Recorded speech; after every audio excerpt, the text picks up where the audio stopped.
Monsieur, bonsoir et bonne fête de l'Ascension à tous les chrétiens du Cameroun et du monde entier. C'est encore un bonheur de vous retrouver pour cette quatrième sortie de la semaine de votre émission Le Grand Soir, 1h52. C'est le temps que nous aurons encore à passer ensemble pour discuter des problèmes qui vous concernent et qui nous concernent de ce côté du petit écran. Et on va parler donc à cet effet pour ce qui est de notre mise en bouche ce soir du face-à-face, j'allais dire du duel Fecafoot Minsep qui finalement semble arriver au bout du tunnel avec une paix des braves, une sorte de conciliation qui peut permettre encore au football camerounais, j'allais dire au lion indomptable du Cameroun, de reprendre corps et de se projeter de nouveau. Peut-être on va respirer un tout petit peu dès à présent avec ce face-à-face entre les hiboux et les Églisiens au Cameroun. Ça a commencé à bien faire. Bon, vivement que la paix revienne.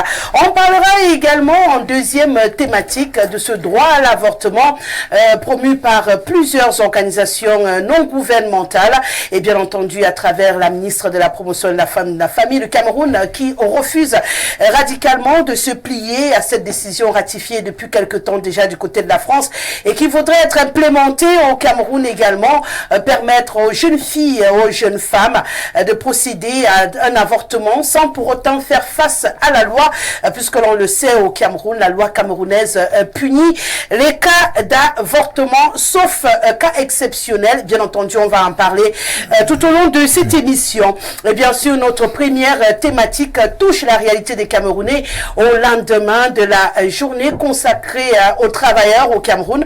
On a envie de questionner l'inadéquation qui existe entre la formation et l'emploi, notamment à travers les propositions que nous avons dans le système éducatif camerounais au niveau supérieur.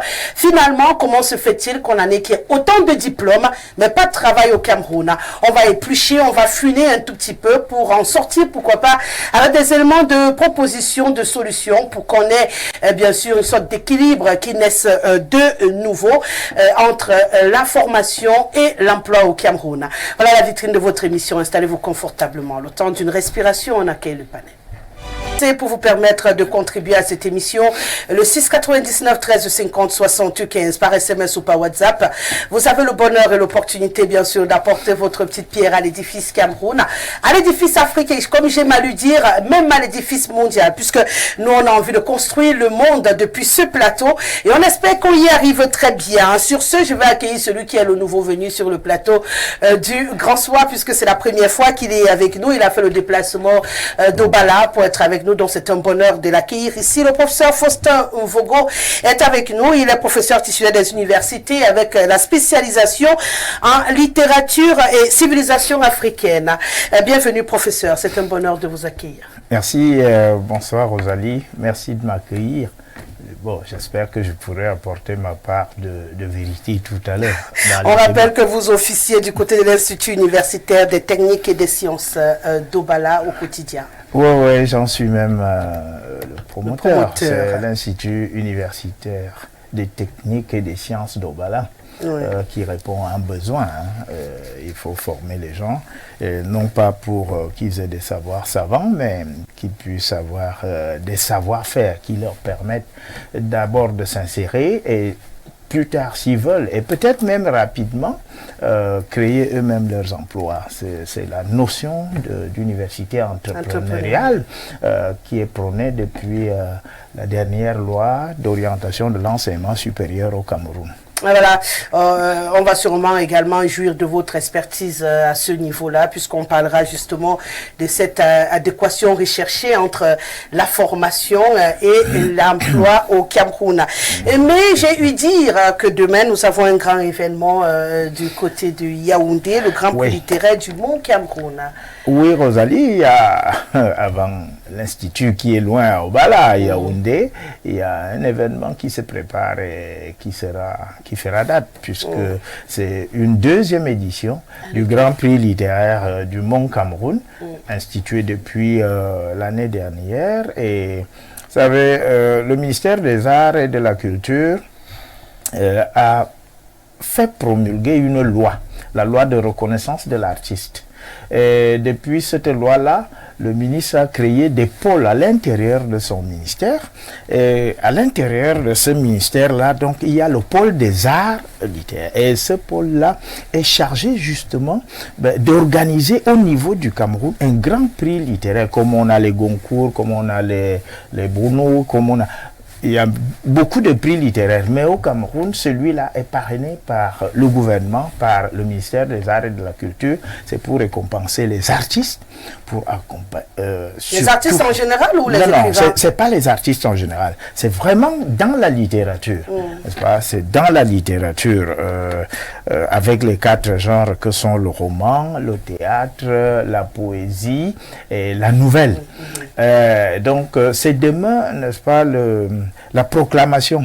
On peut vous dire qu'on ne connaît pas très bien, mais ça a déjà été fait. Le prix était très bien organisé. Pour une fois, je crois que le ministère a bien fait des choses, parce qu'il y a un super jury qui est placé au sommet et qui est présidé par le ministre Aboué Machoy, qui a été gouverneur, comme vous connaissez. Le ministre Aboué Machoy, oui, et qui est secondé par le docteur Mpoudingolé, qui a été inspecteur général des enseignements au ministère des enseignements secondaires. Et puis, il y a une troisième personnalité dans ce super jury-là, c'est le professeur Georges Échou, qui est conseiller technique du président de la République, et qui est donc le super jury. Voilà les 3 qui constituent le super jury. Maintenant, en bas du super jury, il y a 2 autres grands jurys. Un jury de langue française et un jury de langue anglaise. Et vous êtes président du jury de langue française? J'ai présidé, j'ai eu cet honneur-là. Bon, on m'a désigné pour présider le jury de langue française. Et je vais vous dire comment on a fonctionné un peu. Brièvement. Oui, vraiment, je vais aller très vite. Vous allez vous rendre compte que on a voulu faire un travail très sérieux, quoi. Parce qu'à l'intérieur, on a subdivisé en genres et on a créé des sous-jurys. Donc, il y a beaucoup de personnes qui lisaient le roman, beaucoup de personnes qui lisaient le théâtre, beaucoup qui lisaient la poésie et beaucoup qui lisaient aussi la nouvelle. Et donc, au niveau de chaque sous-jury, on désignait la meilleure œuvre qui montait donc, qui retrouvait les autres et qui rentrait encore en compétition avec les autres. C'est ainsi que, en langue française, il y avait donc un meilleur, enfin peut-être roman, peut-être théâtre, peut-être, c'est pas ici qu'on peut dévoiler ça. C'est clair qu'il faudra se rendre demain, voilà. Vous avez dit... Demain, au Musée national à 19h. D'accord, pour demain, savoir qui est le meilleur littéraire en roman, poésie, nouvelle et autres. Oui, l'attribution du grand prix littéraire du Mont Cameroun. D'accord. Voilà, le rendez-vous est pris avec les téléspectateurs. L'entrée, c'est gratis ou bien il faut débourser? C'est gratuit, voilà. C'est gratuit, mais c'est présidé quand même par le ministre des Arts et de la Culture. Mais nous, on aime la gratuité, donc c'est avec beaucoup de plaisir qu'on va sûrement faire un tour de ce côté-là pour apprécier un peu les artistes écrivains camerounais. On n'en parle pas beaucoup. Il serait peut-être temps qu'on leur accorde un peu plus de lumière que ça. Merci d'être là, professeur Faustin Mvugo. Je vous remercie de m'avoir invité. En face de vous, on va dire bonsoir à Richard Tobolbaï qui est avec nous, homme politique. C'est un bonheur de t'accueillir encore aujourd'hui. Bienvenue. Merci Madame Rosalie pour votre invitation et je suis très heureux de faire partie de votre panel ce soir.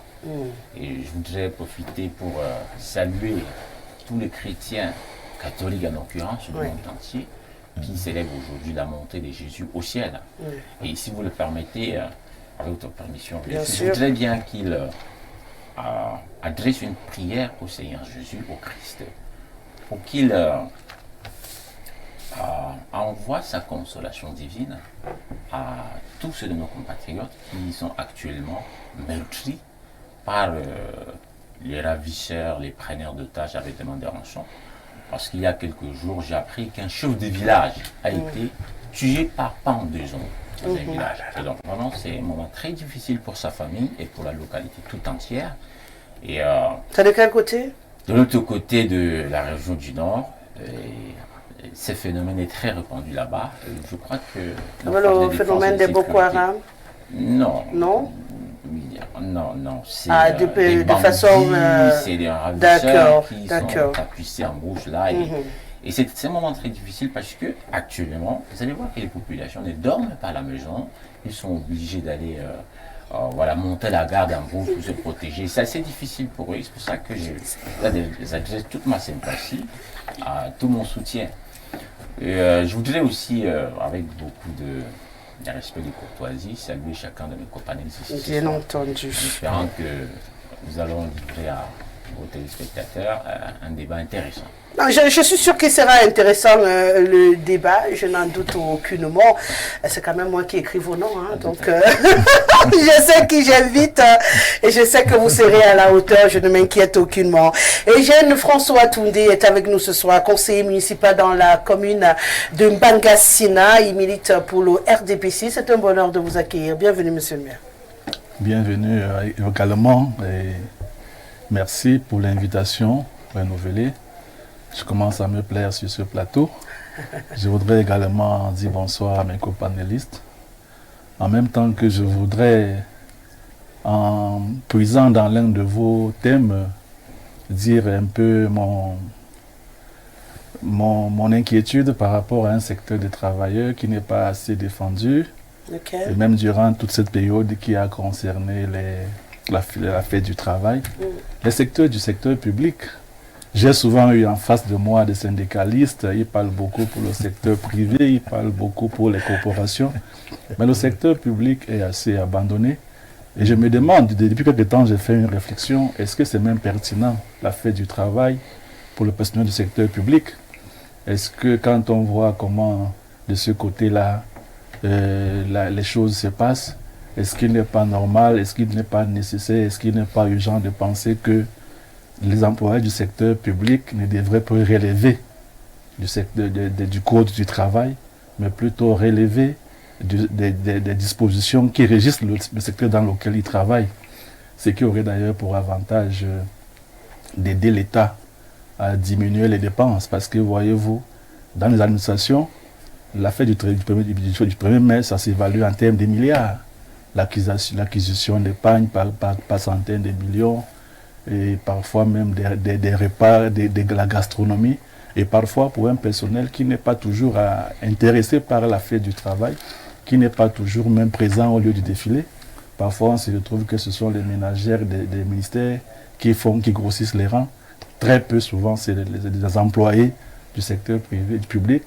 Et moi je me demande la pertinence de continuer à conserver cette fête dans le secteur public. D'autant plus que je trouve qu'il y a une incohérence entre travailler dans le secteur public et dépendre d'un code du travail qui est du secteur privé. Je crois qu'il y a une nécessité d'harmoniser les choses pour que le travail du secteur public dépende entièrement des dispositions du secteur public et ceux du secteur privé aussi des dispositions du secteur privé. Donc c'est par ce mot que je voulais introduire mon propos et je vous remercie. Bienvenue, monsieur le maire, même si j'ai envie de sourire quand même. Donc, voilà que nous du secteur privé, on se tape la tête au mur en disant qu'on n'est pas encadré, nous on n'a même pas le code de travail qui nous protège. C'est au public, on sait qu'on a les matricules, on a ci, on a ça. Et qu'aujourd'hui, j'entends quand même que dans le public aussi, on a envie de se pendre. Ok, ça fait dire qu'on va finir par bien se comprendre tout ça. Et si tous les travailleurs se comprennent, alors du coup, il n'y aura plus de défilé, il n'y aura plus d'agate jusqu'à ce qu'on améliore nos conditions. Je crois qu'à ce niveau-là, on pourra être tous d'accord. On va peut-être mener un combat commun. Parce que quand on augmente 5% là, on n'augmente pas au privé, hein.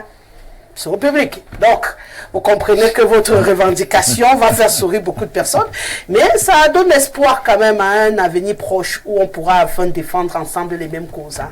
Parce que pour l'instant, vous n'avez jamais de problème quand nous on pleure. Donc, permettez-moi de sourire quand vous pleurez. Parce que nous, on a trop pleuré. On est même fatigué de pleurer. Mais j'aime bien entendre ça. Ça veut dire que le combat avance. Merci d'être là, monsieur le maire. Merci. Et bien sûr, le quatrième nom des moindres, le révérend Emmanuel Paco est avec nous. Très grand acteur également du milieu éducatif au Cameroun. Mais il est par ailleurs pour nous la voix des sans-voix, puisqu'il sera la société civile sur ce plateau, syndicaliste dans l'âme. Et bien sûr, on comprendra évidemment les débats qui seront les nôtres ce soir. Révérend, bienvenue. Bonsoir Rosalie. Bonsoir à mes compagnons que j'ai la joie de retrouver. Je suis arrivé, j'ai rejoint ce plateau, pas de course. Oui, c'est ce que je constate. C'est pas habituel. C'est pas habituel, Rosalie. Bon, il y a des raisons, on va dire, dépendant de ma volonté, que je peux pas étaler ici. D'accord. Mais je voudrais quand même me plaindre une fois de plus de ce que nous vivons au Cameroun et que ne semble pas trouver d'amélioration.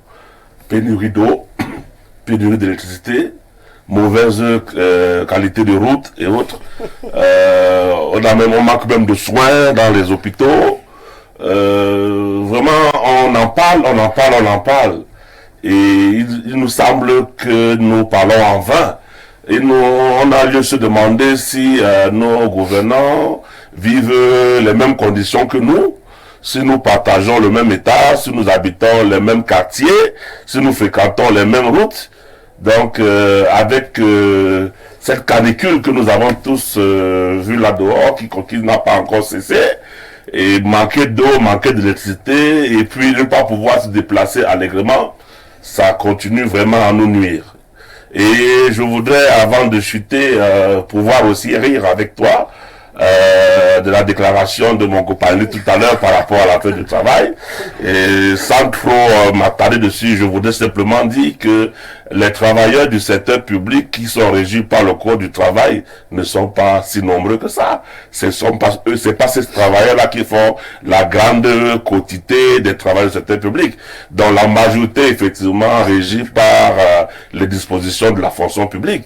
Bon, maintenant il y a des raisons certainement pour qu'ils puissent avoir encore jusqu'aujourd'hui ce qu'on appelle des contractuels d'administration et qui sont donc régis par le code du travail. Mais une fois de plus, pendant que justement on a l'impression, et rien qu'à voir même les bâtisses qui poussent partout et qui sont allouées aux fonctionnaires, ça ne vient que renforcer le fait qu'on dise que les fonctionnaires sont les mieux lotis.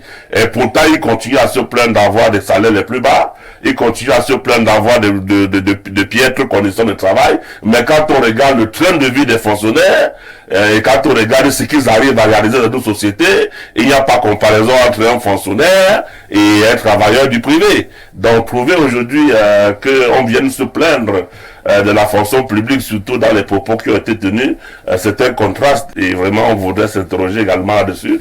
Ben, je souhaite une très belle émission à tous ceux qui nous suivent, que nous ferons cette joie chaque soir entre les 17h de se scotcher à la télévision Info TV pour suivre le grand soir. Merci d'être là, bien entendu, c'est un bonheur de vous accueillir.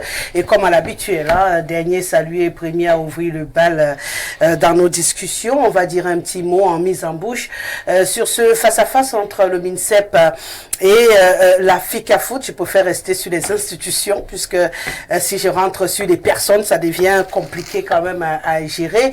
On sait qu'on a vécu ces derniers jours une sorte de ping-pong de correspondance entre le ministre et bien sûr le président de la fédération, qui s'est soldé par ce nouveau staff technique validé par la FIFA finalement, qui jusqu'ici n'avait pas validé ce qui avait été précédemment donné. Aujourd'hui a même publié sur sa page officielle le nouveau staff des Lions Indomptables, où finalement la FECAFOOT reconnaît Marc Brice comme l'entraîneur des Lions Indomptables du Cameroun, mais on note quand même quelques changements dans le reste de l'équipe qui devra encadrer les Lions Indomptables du Cameroun. On peut se dire que finalement, j'appelle ça la paix des braves, on va respirer pour un petit moment de ce face-à-face qui ne nous honorait d'ailleurs pas au regard du monde entier. Qui avait tort, qui avait raison, là n'est pas la polémique ce soir. J'ose croire qu'on va respirer, qu'on a fumé vraiment le calumet de la paix, ou bien pour vous, on doit s'attendre à un autre Dodan qui va naître au détour d'une ruelle. Rosalie, je voudrais croire comme toi que c'est la fin de ce feuilleton, de ce triste feuilleton. Parce qu'en arrivé là, une fois de plus, on se demande pourquoi. Et pourquoi est-ce que notre pays doit toujours être traîné si bas. Il s'est dit beaucoup de choses, il y a eu des échanges de courrier. Mais je voudrais quand même dire que la FIFA, il me semble, avait d'abord publié l'équipe annoncée par le ministre. Non, ils avaient pris connaissance, ils n'avaient pas publié officiellement. Et que c'est il se dit c'est le 25 avril qu'ils ont retiré pour republier cette fois-ci cette liste. Puisqu'ils avaient cru que ça venait officiellement par le chemin normal. Voilà. Ayant reçu la lettre du président de la Fédé, c'était de bonne guerre que Nous y arrivons donc ils ont d'abord pris en compte ce qui avait été annoncé et publié par le ministère, et puis par la suite ils ont retiré de leur site cette affiche parce qu'ils se sont rendus compte qu'il y a une polémique, il y a, j'allais dire, un imbroglio et qu'il fallait résoudre. Et aujourd'hui, ils publient la liste émise par la FECAFOOT, qui serait pour eux, d'ailleurs, dans leur appel également, l'organe qui devrait le faire, même si la Convention dit que c'est de concert avec le ministère. D'ailleurs, c'est pourquoi la FIFA demande à la FECAFOOT et au ministère de réviser cette convention, qui pour la FIFA, il y a des choses à revoir dans cette convention. Il faut la réviser pour qualifier et les dispositions qui inhérentes aux droits et devoirs des uns et des autres, qui peut faire effectivement quoi et dans quel aspect, dans quel domaine et à quel moment. Mais nous voulons croire que ce soit vraiment un fait de brave, parce que être passé à 2 reprises à la primature pour conciliation, s'il faille qu'on continue à vivre des rebondissements, on se demanderait bien à quoi a servi également cette conciliation à 2 reprises. D'ailleurs, ils ont eu 2 réunions, pas une seule, il me semble. Donc, nous souhaitons vivement que ce soit la fin et que le Cameroun travaille à gagner de nouvelles victoires, que de continuer dans ces batailles. Nous avons pensé qu'avec l'arrivée des Tofis à la tête de la FECAFOOT, ces intrigues, ces disputes étaient terminées. Avec tout ce qu'il y a eu, toutes les commissions qu'on a mis sur pied, les ad hoc et autres, ben, s'il faille continuer cela éternellement, on risquerait de se demander pourquoi donc ne pas tout remettre à zéro carrément, pourquoi ne pas, comme si c'était retiré règlement, détruit et passé et la FECAFOOT et créer une nouvelle FECAFOOT. Mais quelle serait cette nouvelle FECAFOOT avec les mêmes personnes que nous connaissons? Quelle serait cette nouvelle FECAFOOT avec les mêmes acteurs que nous connaissons? Quelle serait cette FECAFOOT avec le même système de gouvernement que nous connaissons? Je pense qu'il y a lieu de se tenir la main et d'avancer. Une équipe dirigeante, hein, une sorte de conciliation finalement entre la demande du MINSEP et la demande de la Fédération camerounaise de football. On ose croire qu'à ce niveau-là, chacun fera un petit effort pour que les Lions indomptables du Cameroun se retrouvent un peu mieux lotis, parce que cette équipe a besoin d'être totalement reconstruite. On est fatigué de porter le vert rouge, on est être souillé lors des rencontres. On suppose que le sport doit revenir sur les pelouses et non dans les tribunaux et autres guéguerres par médias interposés comme ce que nous vivons ces derniers temps.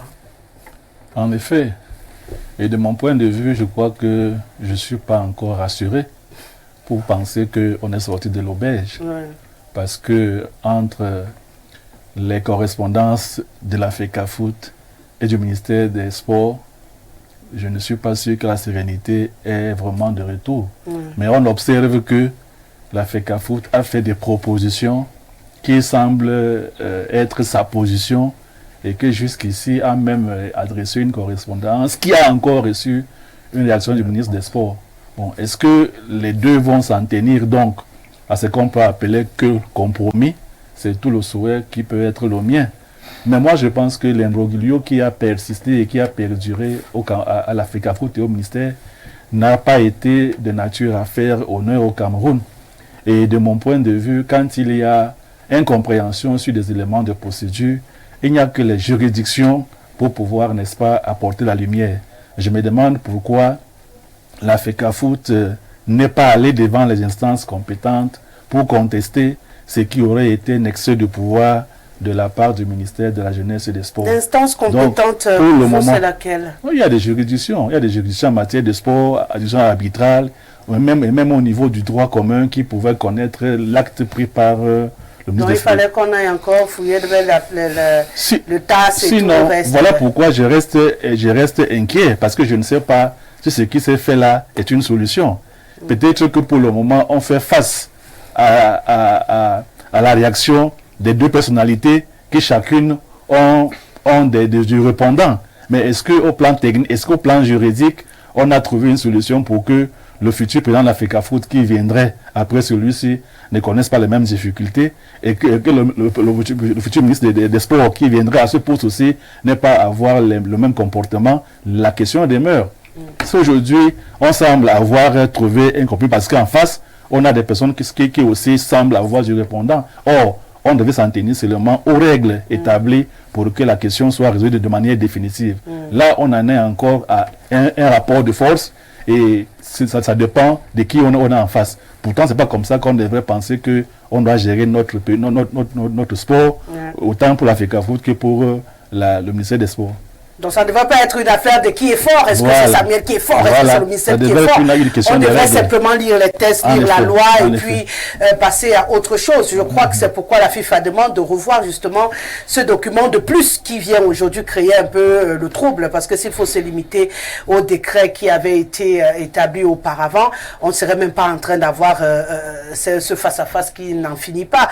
Je pense que c'est justement ce document qui a été signé d'un commun accord, surtout pour la gestion des finances entre la fédération et le ministère des Sports qui est au cœur malheureusement de cet imbroglio qui on espère sera finalement résolu pour le bien de tout le monde, hein, parce que ça ne nous honore en rien du tout, peu importe de quel camp on est, de voir ce qui est en train de se passer. J'ai même plus l'impression que c'est deux messieurs hyper orgueilleux qui ont du mal à s'écouter parler. Et c'est dommage parce que s'ils s'écoutaient, ils mettaient un peu d'humilité dans... Bon, le compromis qui est ressorti, là, est preuve d'un brin d'humilité. Il faut qu'ils continuent comme ça. Ils sont sur la bonne voie, Richard. La bonne voie, la voie de l'humilité, hein, pour sauver le football camerounais.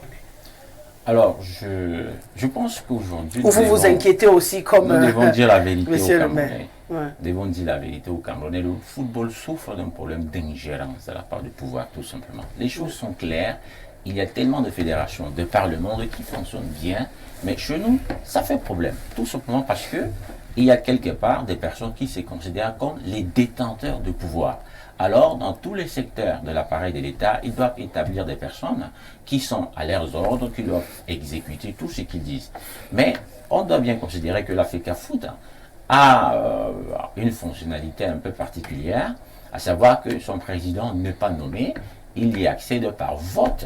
Donc, d'une certaine manière, il a une liberté, il a les mains libres dans ses décisions. C'est pour ça que quelque part, il y a certaines personnes voient mal. Par exemple, je prends un exemple, par exemple, que on est sur le banc du touche camerounais, par exemple, un certain Hervé Renard, un certain José Mourinho, des figures comme ça, et qu'on dit que c'est Samuel Eto'o qui les a amenés. Pour certains, c'est suffisamment grave pour qu'ils ne dorment pas bien. Et donc, il faut tout faire pour essayer de prendre le contrôle de tout cela.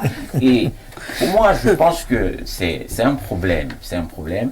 L'industrie du foot fait le bonheur de beaucoup de nations. Aujourd'hui, on voit beaucoup de jeunes, on va dire, s'expatrier pour aller se performer dans ce domaine-là.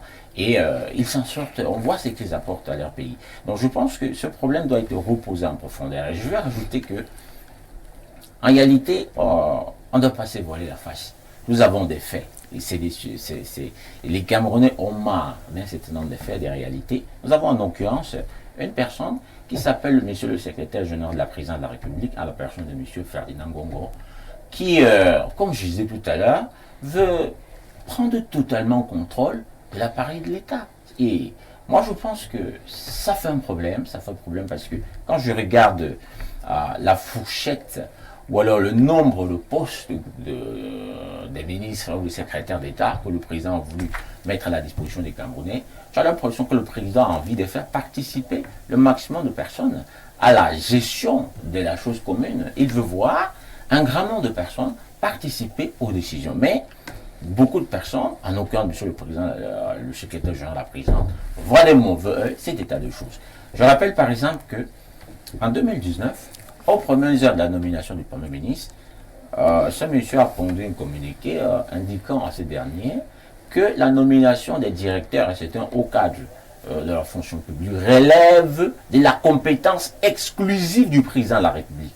Monsieur le Premier ministre, il repasse là, mais c'est juste cette volonté-là affirmée de vouloir prendre le contrôle de tout. 2020, avec l'avènement du coronavirus, le Premier ministre, selon les normes, avait pris le devant du combat.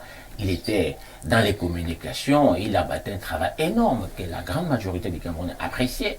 Mais quelques temps après, on a vu un phénomène sorti de nulle part qui doit s'appeler Covid-Gate. qui s'accapare de la gestion du coronavirus, qui est désormais, ça doit être logé à la présidence de la République. Tax Force. Vous parlez de la Tax Force? Oui, la Tax Force, puisque le Covid, c'est ce que vous avez, qui a créé, si vous voulez. Qui a créé par la suite le Covid qui est là. Si vous êtes très rapide au Cameroun. C'est accaparement, et ça s'est poursuivi avec l'organisation de la CAN, où le Cameroun a été humilié de manière spectaculaire aux yeux du monde. Pourquoi? Parce que l'organisation de cet événement, de la 32e édition de la Coupe d'Afrique des Nations, a été retirée à notre pays. Pourquoi? Parce qu'on manquait, n'est-ce pas, des infrastructures nécessaires, on n'avait pas des hôpitaux, on n'avait pas des stades. Pour dire quoi? Pour dire qu'il y a des gens qui veulent s'accaparer de tout pour, en réalité, ne rien faire. Je crois que ces gens-là n'ont aucune leçon de bonne gouvernance à donner à Samuel Eto'o. On voit les résultats. Ce stade qu'ils ont engagé, qui ne veut toujours pas finir, le stade Olembe, qui devait porter le nom de président, qui n'en est pas, et que ce n'est pas le cas aujourd'hui. D'ailleurs, on rappelle que McGill, qui était chargé de la fonction de cette entreprise, a porté plainte au ministère des Sports, ou en tout cas à l'État du Cameroun, dans une juridiction compétente en la matière à Paris, et qui a gagné le procès. Donc le Cameroun doit dépenser autant d'argent dans la gestion de cette plainte-là. C'est environ 100 milliards qui doivent être mobilisés. Et donc c'est beaucoup.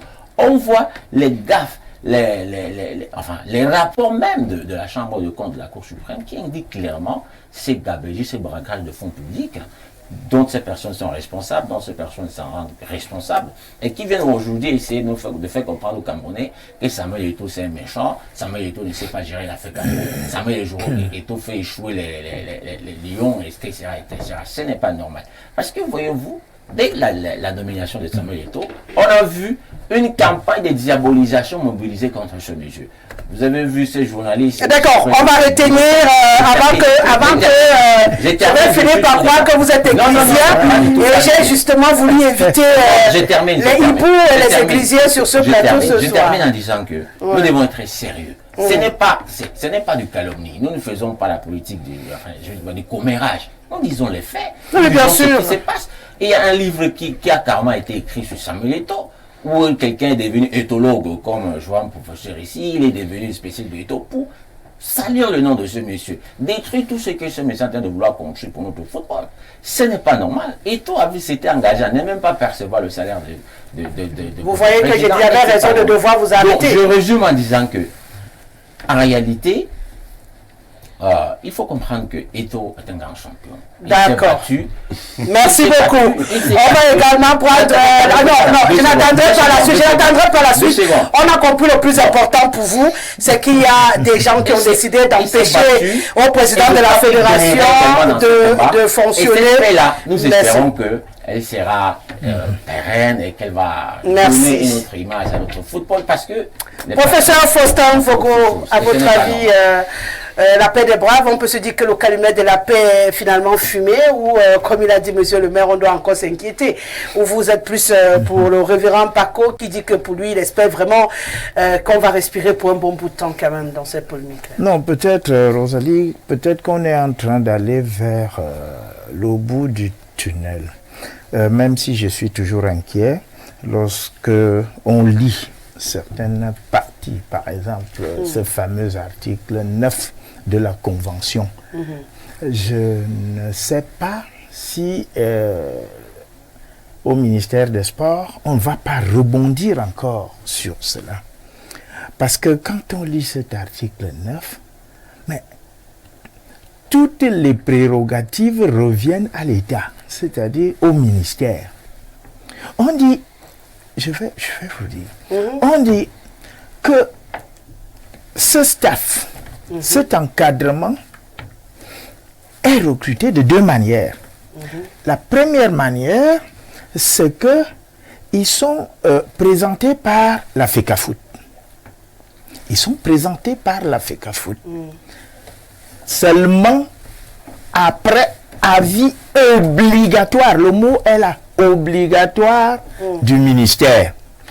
Deuxième manière, c'est le ministère qui peut mettre à leur disposition. Ça veut dire quoi? Ça veut dire que c'est vraiment l'État qui reste au-dessus. Et d'ailleurs, l'article qui suit est peut-être plus clair. Parce qu'il dit que ces gens-là sont payés par l'État. Tous tout le staff est payé par l'État.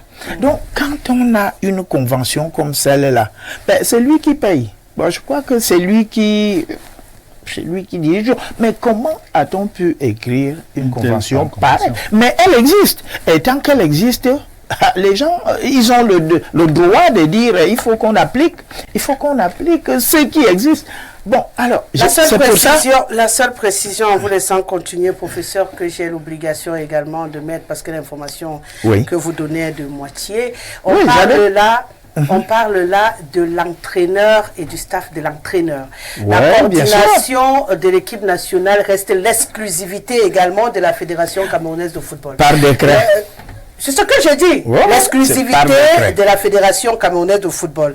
Et cette partie-là ne concerne que, dans la convention, ne concerne que l'entraîneur et son staff, ce qui peut expliquer que l'entraîneur a été retenu avec son staff proche dans la nouvelle sortie de Samuel. Ça veut dire qu'il est conscient de cet article 9. Donc, il n'est plus question qu'une discussion n'est-ce. C'est un feuilleton à rebondissement. C'est ce qu'on est en train de dire. Hein? Ah oui, parce qu'il faut s'attendre à ce qu'il y ait encore ces rebondissements. Le problème, Rosalie, au Cameroun, c'est qu'il y a comme une défiance vis-à-vis des pouvoirs publics, de manière générale. Il y a comme une défiance. Et en même temps, il y a aussi comme une défiance vis-à-vis des gens qui réussissent. Alors, on ne comprend plus. C'est-à-dire que vis-à-vis de Eto'o, il faut le nommer, c'est un garçon qui a réussi. Mais je ne sais pas pourquoi ça entraîne des inimitiés, carrément des inimitiés, parce que ce qu'on lit dans les réseaux sociaux, c'est... Bon, et en même temps, parallèlement, on a des choses incroyables qu'on écrit sur le ministre des Sports et de l'Éducation. C'est-à-dire que même ces réseaux sociaux ne réussissent pas à apaiser. C'est-à-dire qu'on dirait que c'est là même que le feu est allumé. Alors, c'est ça qu'on ne comprend pas dans notre société. Les gens qui sont dans le gouvernement, il y a une défiance vis-à-vis d'eux. Maintenant, les gens qui réussissent, comme Samuel Eto'o, parce que ce garçon a réussi. Il est très riche. D'ailleurs, il a porté le Cameroun très haut. On le connaît partout. Bon, alors, mais qu'est-ce qui se passe pour que nous autres Camerounais, nous soyons dans cet état-là, que nous soyons tout le temps? Je me dis tout simplement que il faudrait peut-être que s'agissant des cas comme cela, qu'on se réfère au règlement, à la loi. Que dit la loi? Que dit le texte? Et on reste sur le texte. Si le texte a été mal écrit, qu'on le corrige. Il y a des lois qui reviennent, n'est-ce pas, sur la table des députés. On change ces lois. Donc, c'est la convention, c'est pas le décret qui est passé par la table des députés. La convention, c'est une affaire de face à face. Des modalités de division. C'est ce que je dis. De toute façon, la FIFA l'a demandé. La convention, c'est une entente entre vous et moi. Oui, alors, ça veut dire que la Fédération camerounaise de football peut remettre en cause, le ministère peut remettre en cause. Donc, n'est-ce pas, remettons ces choses-là et mettons-les en phase avec ce que nous voulons aujourd'hui, simplement. Mais tant que c'est là, il faut appliquer ce qui est là. C'est ce que je dis également. Et dans ce qui est là, le ministère n'a pas le droit de nommer un entraîneur et la fédération accepte, sauf que le ministère n'a pas le droit de nommer la coordination de l'équipe nationale. Donc je pense qu'avec le dernier document, il y a une sorte de conciliation justement, où chacun a fait... Donc on est en train d'aller vers... Je crois qu'on finira par s'entendre. Et il faudrait aussi, vous avez parlé de ça, il faudrait qu'on baisse un peu nos égos aussi, qu'on essaye, n'est-ce pas, de dialoguer entre nous, si nous aimons tous le football comme nous le clamons. Et il faudrait vraiment, parce que s'il faut même revoir cette convention, ce n'est pas par Kalachnikov interposé qu'ils vont le faire. Il faudra bien s'asseoir un moment pour se dire, voilà, la partie si peut-être ne comprend pas très bien le sens de... Vous avez une expression chez les juristes que vous utilisez souvent, le sens du test et... Voilà, le contexte du test. Donc, je pense que c'est la perception de cet article-là qui crée la polémique. Et je pense qu'il faut qu'il s'accorde véritablement sur le contenu et comment ça doit être perçu. Sinon, la lettre et l'esprit de la lettre. Voilà, merci. C'était cette expression que je cherchais. La lettre et l'esprit de la lettre. Donc l'article et l'esprit de l'article. C'est très important. Allez, on fait parler quelques téléspectateurs. Je ne m'y attendais pas. Je me disais c'était une mise en bouche, on passait, mais apparemment... Bonsoir la Big Ressé nationale et à tout le panel. C'est triste de le dire, mais je pense que nous sommes loin d'une sortie de crise entre Eto'o et le MINSEP. Il est inadmissible de laisser un individu traîner l'image d'un pays dans la boue de cette façon en toute impunité. Aussi vrai que nous voulons le changement, on ne saurait apporter le changement par autant de mépris et d'arrogance juste pour l'ego sous-dimensionné d'une personne. Le ministre des Sports devrait prendre une décision forte contre Eto'o. Pourquoi il n'applique pas les recommandations de la FIFA? Pourtant, c'est lui qui a saisi la FIFA. Il est temps que la roubladise prenne fin. Joseph depuis Douala qui nous écrit. Vous voulez respirer? Vous allez respirer. Hein? Bienvenue sur mon plateau. Wow, une belle tenue d'été pour un goûter médiatique. Bienvenue à Monsieur Vogo, sûrement avec du bon vin blanc d'Obala. Richard, que je revois dans ses multiples permissions, a gémi, crié et pleuré les malheurs du quotidien. Tourne servant ecclésien missionnaire de la mission étatique du Grand R, voulant invectiver mon ami Paco, Tchoudiem et autres. Ne faites plus au Sombok. Paco, très élégant, devrait verser de l'eau bénite sur le crâne de Toundé, qui, avec ses monseigneurs, traîne au quotidien les populations dans une gadoue de misère et de malheur. C'est Masok Thomas. Ouais, de quel paix de brave parles-tu dans ces émotions en sorcellerie du ballon rond, à vivre des batailles dans des bureaux feutrés? D'un côté, le Minfoot, et de l'autre, la FECAFoot, où nous avons des batailles textuelles, conventionnelles, où le débat politique voudrait primer sur le juridique. L'institution de Tinga voudrait se montrer agissante avec ses nominations pour élever la force du droit textuel. Par contre, les institutions gouvernantes magnifient le droit de la force d'État parce qu'ils mettent de leur argent de ce côté. En dehors de Marc Brice, du côté de Tinga, qui va payer l'équipe managériale de Tinga. Je suis confus. Salomon d'Etoudi devrait agir comme dans des saintes écritures avec le bébé que se disputaient deux femmes. C'est Masok Thomas qui réagit. Bonsoir Rosalie, le football au Cameroun ne se remettra pas aussitôt, car à la CAF et au gouvernement, il y a qui plie les doigts que l'exécutif de la fédération ne réussisse pas à chaque sortie des Lions, les prières n'étant pas réunies, n'apporte que l'échec. C'est Jean qui écrit. On va du côté de la Côte d'Ivoire.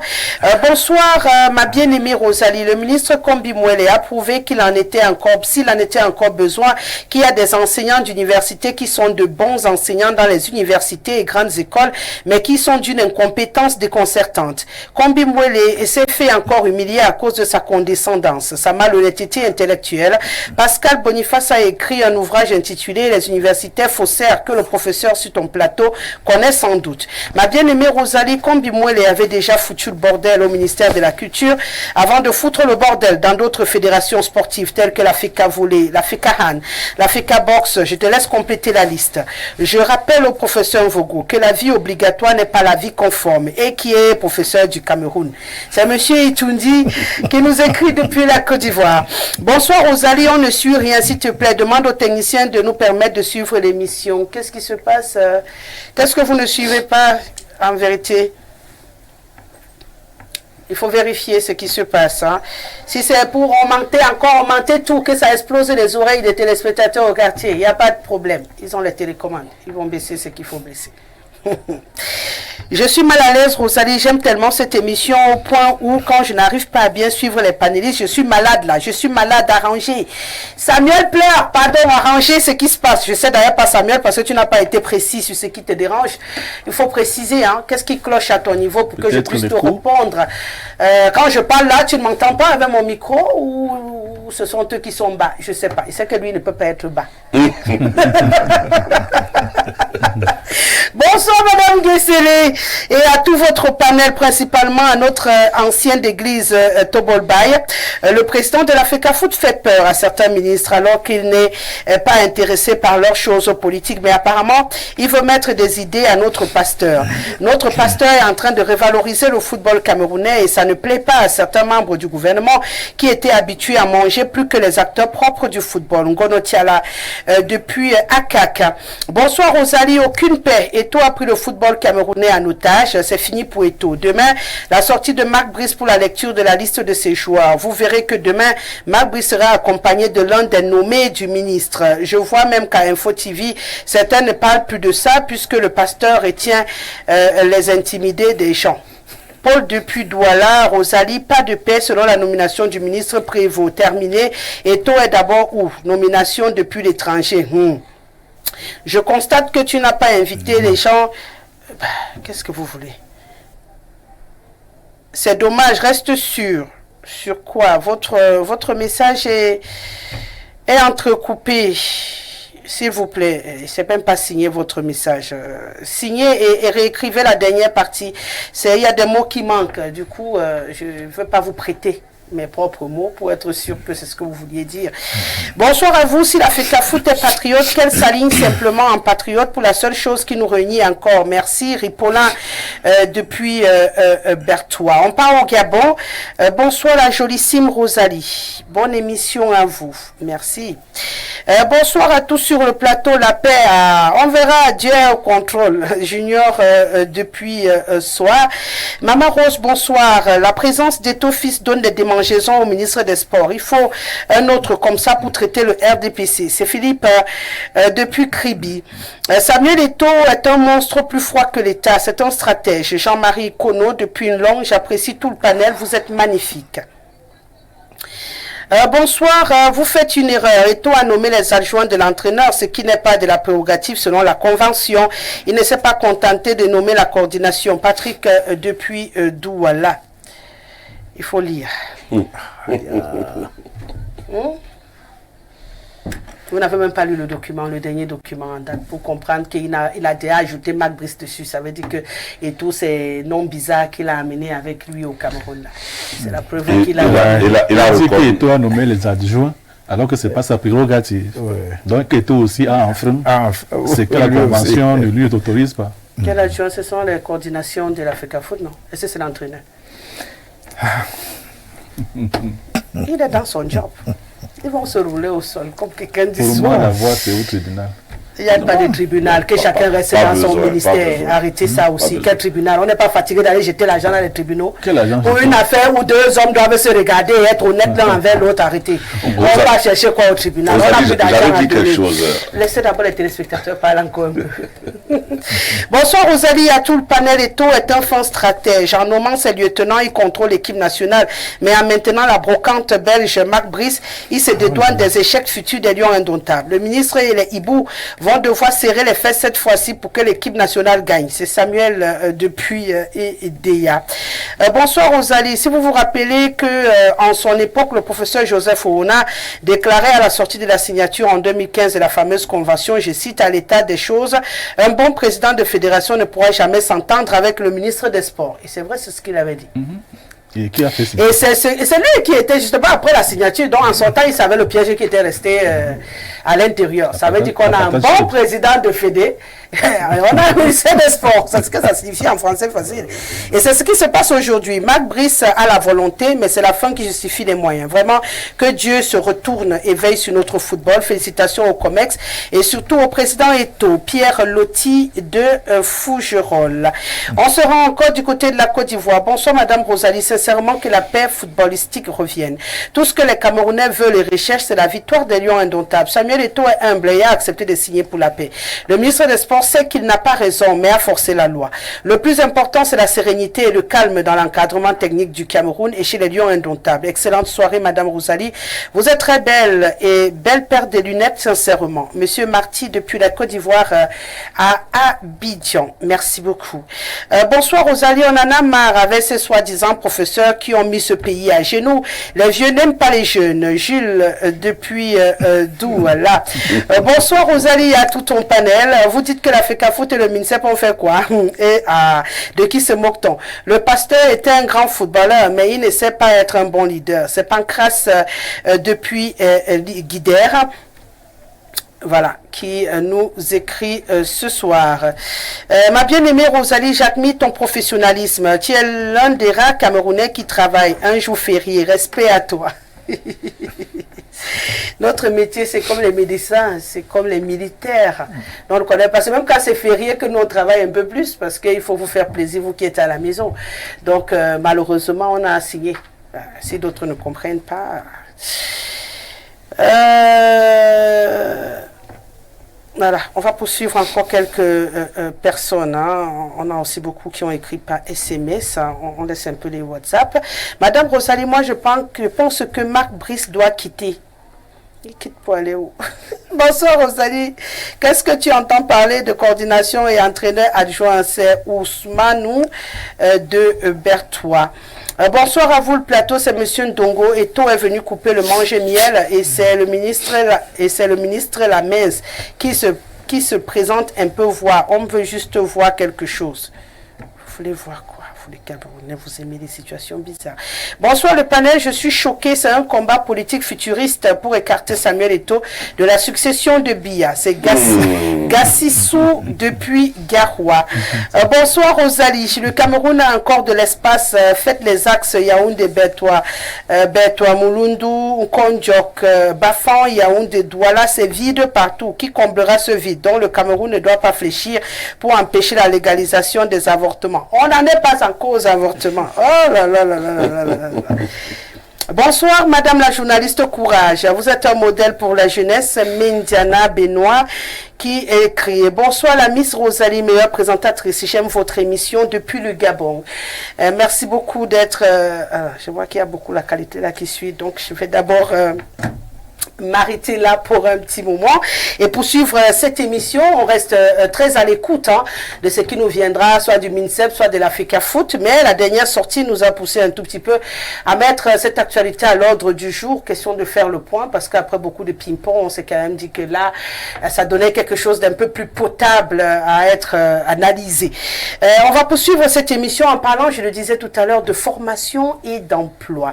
Il se trouve qu'aujourd'hui au Cameroun, le constat s'impose de lui-même. Récemment, on a encore eu cette séance, j'allais dire cet événement organisé par le JICAM et autres du côté de Douala, où ils ont essayé de mettre les potentiels travailleurs en présence des opportunités présentées par les entreprises sur un même terrain, et le constat s'est imposé de lui-même. On a beaucoup de chômeurs diplômés au Cameroun et pour cause, les postes proposés dans les structures ne cadrent pas toujours avec les formations acquises, notamment au niveau supérieur au Cameroun. Et qui dit supérieur dit tout le parcours scolaire, puisque avant d'arriver au choix que nous faisons à l'université, on parcourt bien une trajectoire avec des propositions sur le parcours scolaire. Alors, qu'est-ce qu'il faut aujourd'hui améliorer? Parce que la vérité, elle est là. Il y a inadéquation entre l'offre de l'emploi sur le marché et la formation que nous subissons dans les universités. Qu'est-ce qui n'a pas marché? Je commence par là. Qu'est-ce qui n'a pas marché pour qu'on aboutisse à cette situation qui ne nous aide pas aujourd'hui avant de trouver les solutions pour en sortir? Oui, Rosalie, vous venez de le dire. Il y avait une inadéquation entre la formation et l'emploi. Mais je crois qu'avant la loi du 25 juillet 2023 dernier, avant cette loi-là, on parlait déjà de professionnalisation. Ça veut dire qu'on s'était déjà rendu compte qu'il y avait quelque chose qui n'allait pas. Et on a voulu évoluer vers la professionnalisation des enseignements pour que il y ait donc qu'on se rapproche de cette adéquation formation-emploi. Et puis, vous l'avez dit aussi, il y a eu beaucoup de rencontres entre les milieux socio-professionnels et les milieux de formation, notamment l'université de Yaoundé qui approche beaucoup les entrepreneurs et qui a beaucoup de rencontres avec les milieux socio-professionnels. Et depuis la loi que j'ai citée là, il y a une nouvelle donne quand même, parce qu'il faut pas qu'on reste alors qu'il y a des évolutions. Depuis cette loi-là, l'université va subir une transformation, j'ai failli dire radicale, avec cette notion de université entrepreneuriat, une université entrepreneuriale, dont des étudiants entrepreneurs. Donc, vous voyez, j'ai lu et relu cette loi-là, la loi qui a été promulguée en 2023. J'ai lu et relu, mais vraiment, je crois qu'on est en train de prendre un autre chemin. Maintenant, on autorise que les universités soient des entreprises carrément, que les universités produisent, au lieu qu'elles sortent des hommes pétris de savoir savants. Maintenant, c'est des savoir-faire. Maintenant, il y a les savoirs savants, d'accord, mais il y a aussi les savoir-faire. Il faut que les gens soient capables de faire quelque chose. Lorsqu'on sort d'une université, il faut qu'on soit capable, non même pas de demander un emploi, mais d'en créer, de créer une entreprise. Est-ce que vous pensez que notre système, dans sa trajectoire, au-delà des tests qui ont été écrits, comme vous le dites, vous savez, chez nous, on a beaucoup de très bons tests. En dehors des tests qui ont été validés, qui sont écrits dans la pratique sur le terrain, vous pensez que tout est fait pour qu'au bout d'une formation, on ait des jeunes entrepreneurs capables de produire de l'emploi? Évidemment, on est en train de parfaire. Mais considérez déjà l'approche par les compétences. L'approche par les compétences. Vous voyez, c'est déjà une démarcation vis-à-vis de la façon d'enseigner d'avant. Maintenant, là, on veut ressortir les compétences de l'enfant. Et ça se fait déjà au niveau de l'enseignement primaire, je crois, tout l'enseignement primaire et l'enseignement secondaire.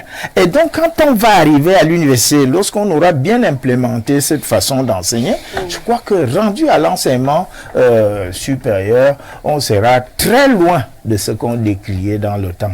Évidemment, j'ai vu dans les réseaux sociaux dernièrement des petits Chinois qui, à la maternelle, faisaient déjà la cuisine. Bon, on n'est pas encore là. Et puis, on ne fait pas la course avec ces gens-là. Je crois que nous avons notre démarche et notre démarche va finir par nous faire arriver à quelque chose de positif. Et moi, je l'approuve parce que, je vous le signale, moi, j'ai été dans l'enseignement secondaire. Oui. À l'époque, on faisait réciter, je ne sais pas moi, les Molières, moi je ne sais pas qui là. Mais d'abord, on a rapatrié d'abord ces connaissances-là. Maintenant, on s'est écarté un peu et on est venu dans les littératures qui expriment notre négrité. Donc qu'est-ce qu'on récite maintenant? Maintenant, on ne récite même plus rien. Non, attendez. On cherche à réciter ou bien on cherche à s'approprier pour transformer le monde. Non, maintenant on s'approprie les choses pour transformer le monde et c'est ce qu'il faut. Il faut voir l'effort qui est fait maintenant, même dans le choix des oies. Je n'y suis pas, mais moi je lis comme observateur, comme vous, hein, Rosalie. Je lis ce qui sort. Ben, c'est très différent de ce que moi j'avais appris. Il a fallu me remettre, moi, enseignant, à l'école pour être à la phase et sentir que maintenant les textes qu'il y a là sont plus proches de ma nature de nègre, d'Obala, comme vous avez dit tout à l'heure. En passant, je réponds à quelqu'un qui a demandé du vin blanc là. Il a dit qu'il espère que vous m'avez apporté du vin blanc. Bon, il y en a, mais je n'ai pas apporté à Rosalie parce que dans ma tradition, on ne donne pas beaucoup de vin blanc à des dames. On ne donne pas beaucoup parce que si vous saoulez, ce ne sera plus très intéressant. Mais le vin blanc saoule. Oui, c'est le vin de palme. On parle du vin de palme. Si vous êtes dans le vin des blancs, alors là c'est autre chose. Moi je parle du vin de palme. Ah d'accord. Le vin de palme, c'est ce que nous faisons. Je l'ai dit à mon vision, professeur, je bois du vin de palme. Non, mais personne ne c'est d'ailleurs une spécialité. C'est le meilleur vin. Non, oui. Et ce n'est pas, ne nous faites pas le coup, vraiment. Traditionnellement, vous nous avez fait le coup de nous priver de beaucoup de choses. Rosalie a raison. Pas aussi le vin blanc. Et je présente mes excuses à votre téléspectateur. Je n'ai pas pensé à amener du vin blanc. Je lui en aurais donné, n'est-ce pas? Voilà. Donc, je dis, Rosalie, sincèrement, l'allure que nous prenons, oui, parce que j'ai duré dans le système. Bon, l'allure que nous prenons, si vraiment les promoteurs implémentent, je vous assure qu'on va arriver, je vous dis, bon, pour créer maintenant un institut universitaire, il faut s'assurer, on s'assure au ministère que vraiment les structures sont mises en place pour que justement les étudiants que vous allez former sortent finalement, parce que j'en ai profité, hein. Moi j'en ai profité, c'est pour ça que j'en parle. C'est-à-dire qu'il fallait qu'on s'assure que vraiment je vais donner une formation qui va permettre aux étudiants qui vont sortir de l'IUTS d'Obala qu'ils aient immédiatement un emploi ou qu'ils créent eux-mêmes des entreprises. Donc, je crois qu'on s'entend. De toute façon, moi, on m'a posé ces exigences-là et je crois que nous sommes en train d'évoluer dans ce sens-là. Dans le bon sens. D'accord. Révérend Mpako, vous êtes un acteur très impliqué justement du système éducatif, notamment dans l'enseignement secondaire. Et vous avez l'impression que ce qu'on nous fournit comme encadrement au niveau de nos établissements aujourd'hui concourt à avoir des élèves futurs entrepreneurs et qui peuvent après répondre à ce que l'emploi propose sur le marché? Rosalie, je pense qu'il y a encore beaucoup de chemin à faire. Le professeur parlait d'allure. Et je me suis demandé de quelle vitesse ou à quelle vitesse sommes-nous. Moi, j'ai envie de dire que nous avons pris une orientation qui n'a pas encore de l'allure. Et à cette orientation, on doit donner une vitesse pour qu'il y ait de l'allure. Il faut le revoir encore de façon systématique, je voudrais dire, parce que ce n'est pas encore, ou alors de façon approfondie, le curriculum d'enseignement. Le professeur est au niveau de l'université, mais tout le monde n'arrive pas à l'université. Il y en a plusieurs qui s'arrêtent aux enseignements secondaires. Et il faudrait bien que ceux qui s'arrêtent aux enseignements secondaires puissent participer à la vie de la nation. Un peu comme dans l'enseignement technique où on peut déjà savoir... Justement, c'est ça le gros mal. C'est ça le gros mal, parce que jusqu'ici, on n'a pas véritablement compris qu'on devrait multiplier les établissements de formation technique. Parce qu'on ne peut pas vouloir renverser. C'était une vision coloniale. C'est elle qui a fait en sorte qu'on privilégie d'autres matières qui n'étaient pas immédiatement utiles, n'est-ce pas, à la production des biens chez nous. Mais maintenant, vous avez parfaitement raison. C'est maintenant que la mue est en train de se faire. Vous allez voir ce qui se passe. Les lycées techniques maintenant sont... Professeur, si vous permettez, parce que nous vous avons écouté très religieusement sans... Nous avions aussi envie de réagir quand vous parliez. Non, je m'en excuse. Voilà. Je m'en excuse, allez-y. Voilà. Je suis un acteur J'ai aimé ce que vous disiez, c'est pour ça. Merci. Je suis un acteur des enseignements secondaires au Cameroun et de longue date. Et je dis, il y a une orientation qui a été prise. Je ne peux pas le nier. Mais il faudrait donner de la vitesse à cette orientation pour qu'on ait une allure.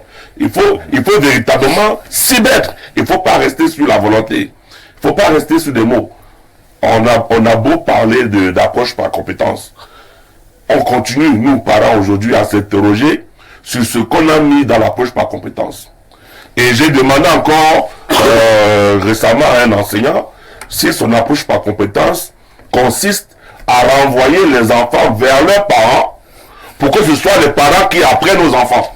Ouais, avec les téléphones Android. Oui, parce que finalement, ce sont les parents qui doivent tout dire aux enfants. Ouais. Ce sont les parents qui doivent... Et puis, les enfants viennent chacun à son tour dire à l'enseignant ce que son père ou sa mère lui a dit à la maison. Et l'enseignant fait une synthèse. Non. Est-ce que c'est ça l'approche par compétence? Est-ce que l'approche par compétence, c'est transformer désormais tous les parents qui, pour la plupart, n'ont même pas le niveau de pouvoir enseigner leurs propres enfants, les transformer tous désormais en enseignants? Nous voulons bien que les parents restent éducateurs et que les enseignants continuent d'être enseignants et qui continuent donc à dispenser l'enseignement qui est, n'est-ce pas, ce savoir qui doit venir transformer l'être qu'on leur a confié. Mais nous souhaitons que cet enseignement devienne beaucoup plus pratique qu'il ne l'est aujourd'hui. Vous faites bien de rappeler que c'était une volonté coloniale. Ben, le colon avait besoin des clercs, il avait besoin des administrateurs, il avait besoin des exécutants, en un mot. Disons-le comme ça, n'ayons pas peur de mots. Parce que tous ceux que les colons ont formés, ce sont des exécutants. Et ils se sont limités à si bien exécuter les instructions des colons que nous en sommes là où nous sommes aujourd'hui. Et on arrive par se départir de ces institutions. Et à chaque fois, on a toujours le regard tourné vers l'extérieur. Et finalement, on veut que ce soit le même extérieur qui revienne encore nous coloniser. Parce qu'on arrive à dire que mieux vaut encore le temps où les colons étaient là. Parce qu'aujourd'hui, on se retrouve plus mal en point que quand ils étaient là. Et on finit par demander qu'ils reviennent. Et que mieux, quand ils étaient encore là, on se portait mieux. Non, il est temps qu'on prenne des résolutions, non seulement fortes, mais pratiques. Et qu'on passe à la pratique. Un lycée d'enseignement technique qui a une filière de mécanique automobile, par exemple, devrait avoir un garage fonctionnel où des citoyens pourraient amener leur véhicule en réparation. La réparation de ce véhicule dans ce garage fonctionnel dans le lycée, c'est de la matière pratique pour les apprenants. Et c'est ça qui fait que lorsque l'enfant a eu son probatoire ou son baccalauréat d'enseignement technique, il peut travailler. Nous avons tous connu dans ce Cameroun, nous en avons souffert. Moi, je suis d'enseignement technique. Nous en avons souffert au moment où l'université nous était fermée. Parce qu'il n'y avait aucune école d'enseignement technique au Cameroun, il faut le dire. Il n'y avait que Polytech et INSET qui formaient les enseignants. Encore que pour entrer à INSET, il fallait passer par un baccalauréat CDE. Et l'INSET formait les enseignants pour les séries F. Mais les enfants qui passaient brillamment leur baccalauréat F n'étaient pas mis à l'INSET. Encore moins en Polytech. Donc, il y a du chemin encore à faire. Il y a de la volonté, mais nous devons passer à la pratique. Pour inverser la donne, nous devons former des praticiens. Nous devons former des techniciens qui ont l'aptitude. Parce qu'aujourd'hui, on forme des techniciens, mais qui sont des théoriciens. Mais ce que vous dites remet en question également la qualité de la formation de nos enseignants au Cameroun. Ça veut dire qu'il faut remonter le processus jusqu'aux écoles de formation des enseignants pour être sûr qu'ils comprendront cette approche par compétence dont on parle. Parce que vous avez soulevé un problème qui est très important. Respirez, professeur. Respirez. Non, Rosalie, non, il a dit quelque chose. Il faut absolument rebondir sur ça. Oui, il faut rebondir. Oui, parce qu'il a dit une chose très importante et qui est très intéressante. Il a dit qu'il aimerait, par exemple, en prenant, pour exemple, la mécanique, que l'école soit carrément un garage. Oui, ça c'est très important et c'est justement ce que nous visons maintenant dans l'enseignement supérieur. Voilà, bon, sauf que là, son souci à lui, c'est justement là où vous prenez après deux couloirs, c'est que vous êtes au niveau de l'enseignement supérieur et lui il trouve que si on ne commence pas à préparer les élèves à cela dès le secondaire, ils vont parachuter au niveau de l'université, ils ne sauront pas où ils vont. Donc il faudrait qu'on essaye également au niveau du secondaire d'introduire des petits cas qui pourront préparer ces jeunes-là à arriver au supérieur, à suivre simplement le tracé qui sera déjà fait. Il a abordé un pan qui est également hyper important, cette réalité aujourd'hui que ce sont les parents qui enseignent les enfants. On a demandé le téléphone Android aux enfants, d'ailleurs moi je n'ai pas acheté, ils sont seulement venus lire sur le téléphone à la maison, où on lance un document et puis vous parents, vous n'avez pas fait une filière, vous vous retrouvez en train de déchiffrer le document à la maison pour expliquer à un enfant et pourtant vous payez une pension à l'école pour qu'on lui explique ce cours là-bas. Vous vous retrouvez en train de vous transformer en enseignant à la maison et pour les parents qui n'ont pas toujours un niveau scolaire élevé, c'est compliqué. Un enfant qui pourtant a un bon potentiel intellectuel finit par ne plus s'en sortir à l'école parce que chez lui, le parent ne peut pas et à l'école, on ne fait pas cours normalement. Donc, est-ce que ce n'est pas également les enseignants qui ne comprennent pas ce qu'ils doivent faire? Tout à fait, Madame Rosalie. Moi, je crois qu'il y a un problème. Il y a un problème de compréhension et même de cadrage de ce qu'on entend par formation professionnelle. D'ailleurs, je n'ai pas été du même avis avec le professeur quand il disait qu'il est question que nos universités deviennent des entreprises. Pour moi, c'est là l'erreur. L'erreur, c'est de penser que les écoles qui existent en ce moment n'ont pas leur rôle. Que les écoles primaires, francophones, anglophones, universitaires n'ont pas leur rôle. Moi, je pense que ce n'est pas là le problème. Les écoles telles qu'elles existent aujourd'hui continuent d'avoir leur rôle et ont été créées pour répondre à un besoin. On a bien besoin des historiens, des géographes, de tout ce monde dans un pays. Mais il se trouve seulement qu'à notre époque, le besoin en emploi ne répond pas à cette formation. C'est pas pour en fait que la formation ne répond plus aux besoins actuels. Par contre, les nécessités demeurent d'avoir des citoyens formés dans ce domaine. Pour moi, il est question de créer de nouvelles écoles qui répondent aux besoins actuels en termes de développement. Sans totalement éteindre...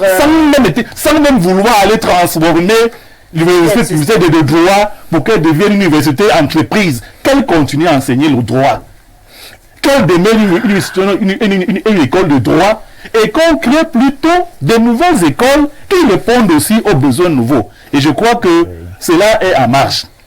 Parce que tout récemment, j'ai appris dans le cadre de la mise en œuvre du port de Kribi qu'on a créé une école au niveau de Kribi qui serait spécialisée dans le dépannage des bateaux. Je ne sais pas le terme technique, mais là, on répond à un besoin, non pas en transformant l'université qui existait, mais en créant une nouvelle filière qui répond à un besoin. Nous avons du chemin de fer au Cameroun, mais je ne connais pas dans quelle école on forme les techniciens de chemin de fer. Pourtant, le besoin est là.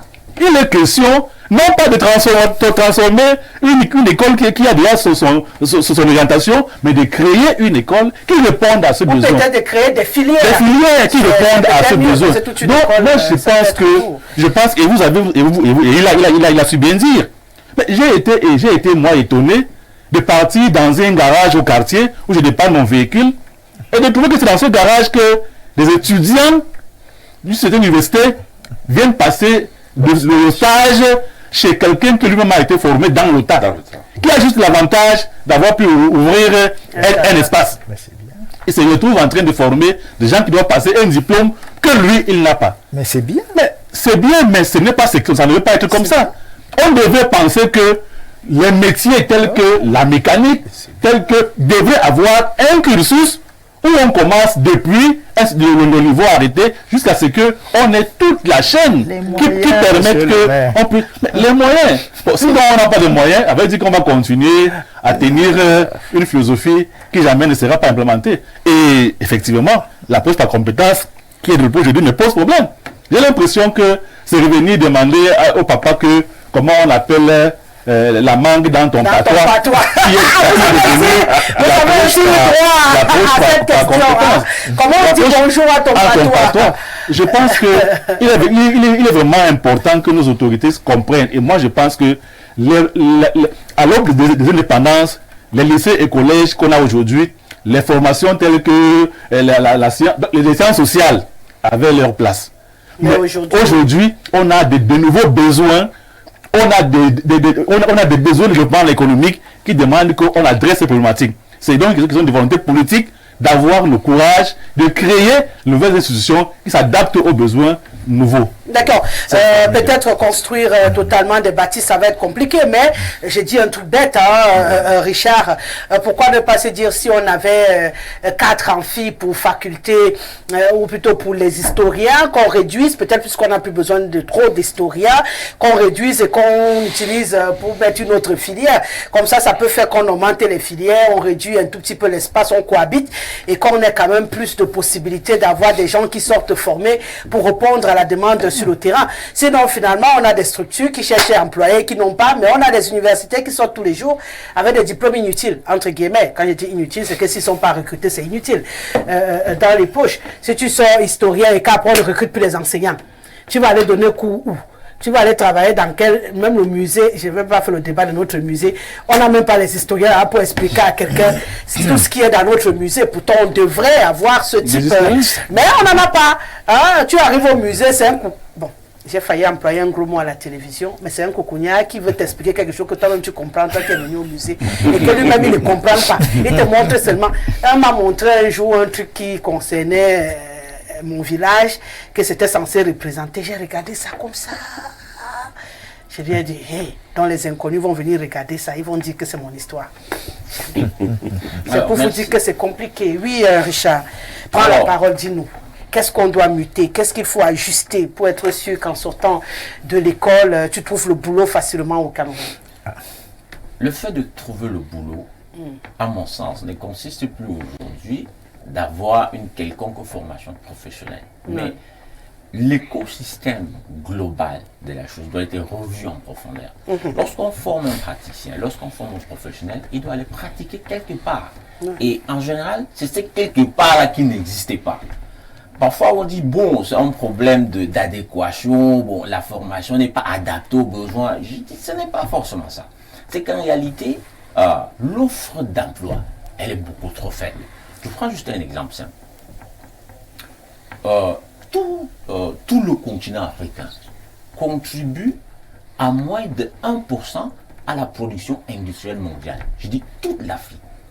Donc, s'il fallait qu'on prenne la contribution du Cameroun à la production industrielle mondiale, on serait peut-être à 0,000 quelque chose. Donc, c'est trop faible.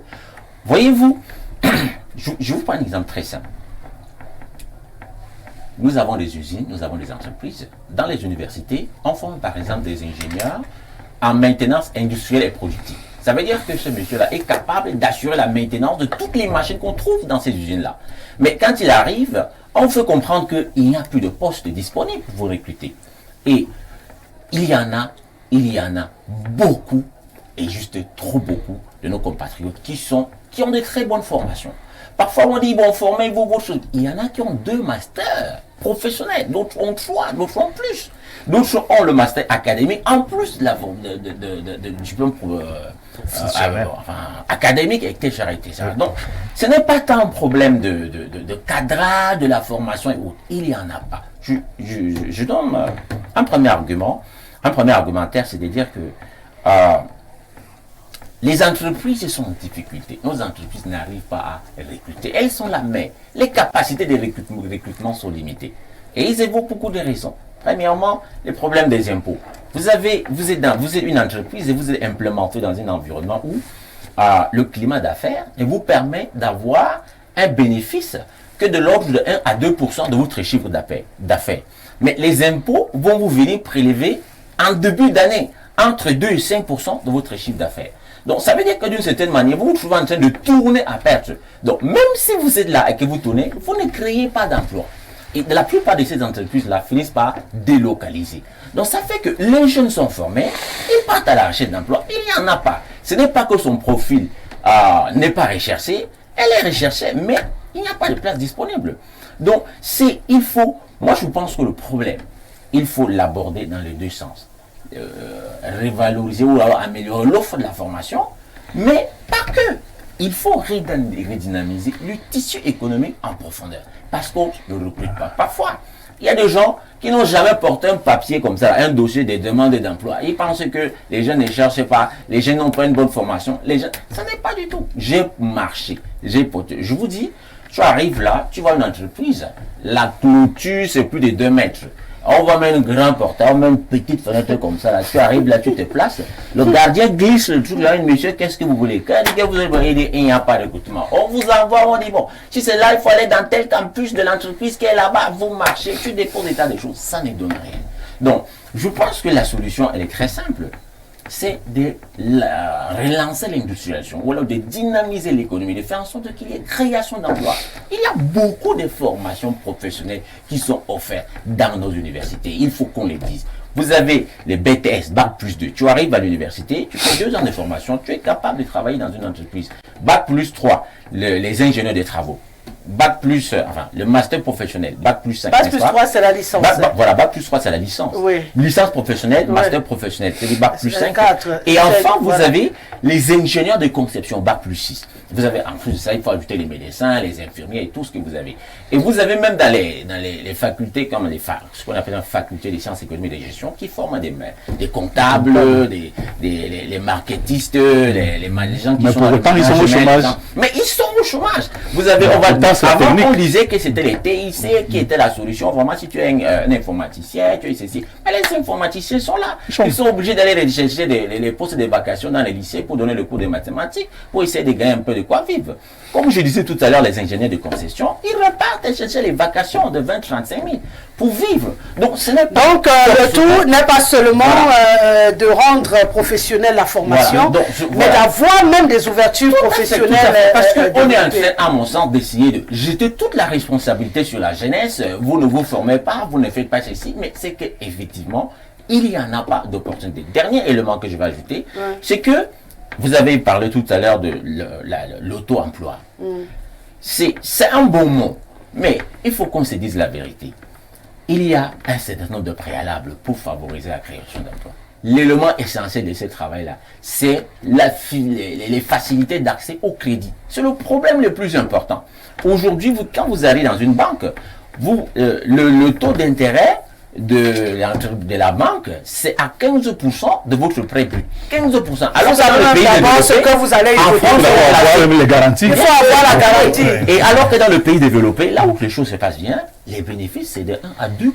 Il faut d'abord avoir la garantie. Et il faut avoir la garantie. Et c'est pour ça que l'État avait créé où c'est les piassis, les quoi des jeunes et autres. Vous arrivez, justement, on revient donc à ce problème de garantie. Là, vous devez avoir un papa ou bien quelqu'un qui a un relevé d'identité bancaire, qui va garantir ceci. Mais ceux qui n'ont personne, comme nous autres, un fonctionnaire dans sa famille, vous allez faire comment? C'est impossible. Donc, je dis, ces problèmes ne doivent pas seulement être posés en termes de formation, de organisation de la formation. Si on insiste que sur ça, on passe totalement à côté du projet. D'accord. Et nos jeunes, quand ils partent là-bas en Europe, quand ils fuient, vous pensez qu'ils ont quelle formation spéciale? Il y a des entreprises, ils partent travailler dans des entreprises. Comme je disais tout à l'heure, ce n'est pas seulement les universitaires ou les ceci qu'on doit travailler. Vous pouvez faire un travail de manutention, vous pouvez faire un travail de je ne sais quoi, et vous en sortez. Donc il faut réindustrialiser ou dynamiser le tissu économique de ce pays. D'accord, vous voulez rajouter quelque chose?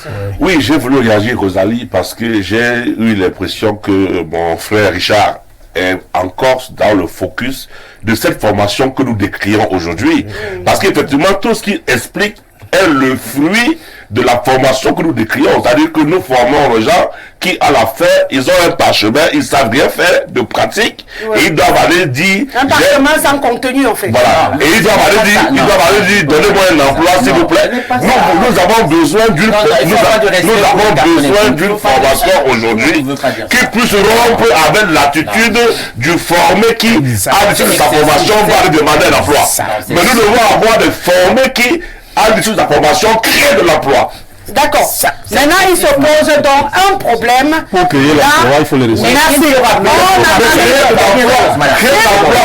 va commencer par s'auto-employer. Les filières sont créées par des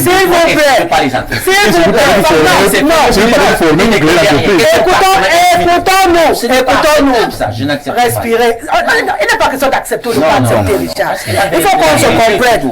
On n'a pas besoin d'accepter ou de ne pas accepter. Respirer. On s'écoute. Ici, là, il n'est pas question de celui qui aura raison au sortir de la discussion.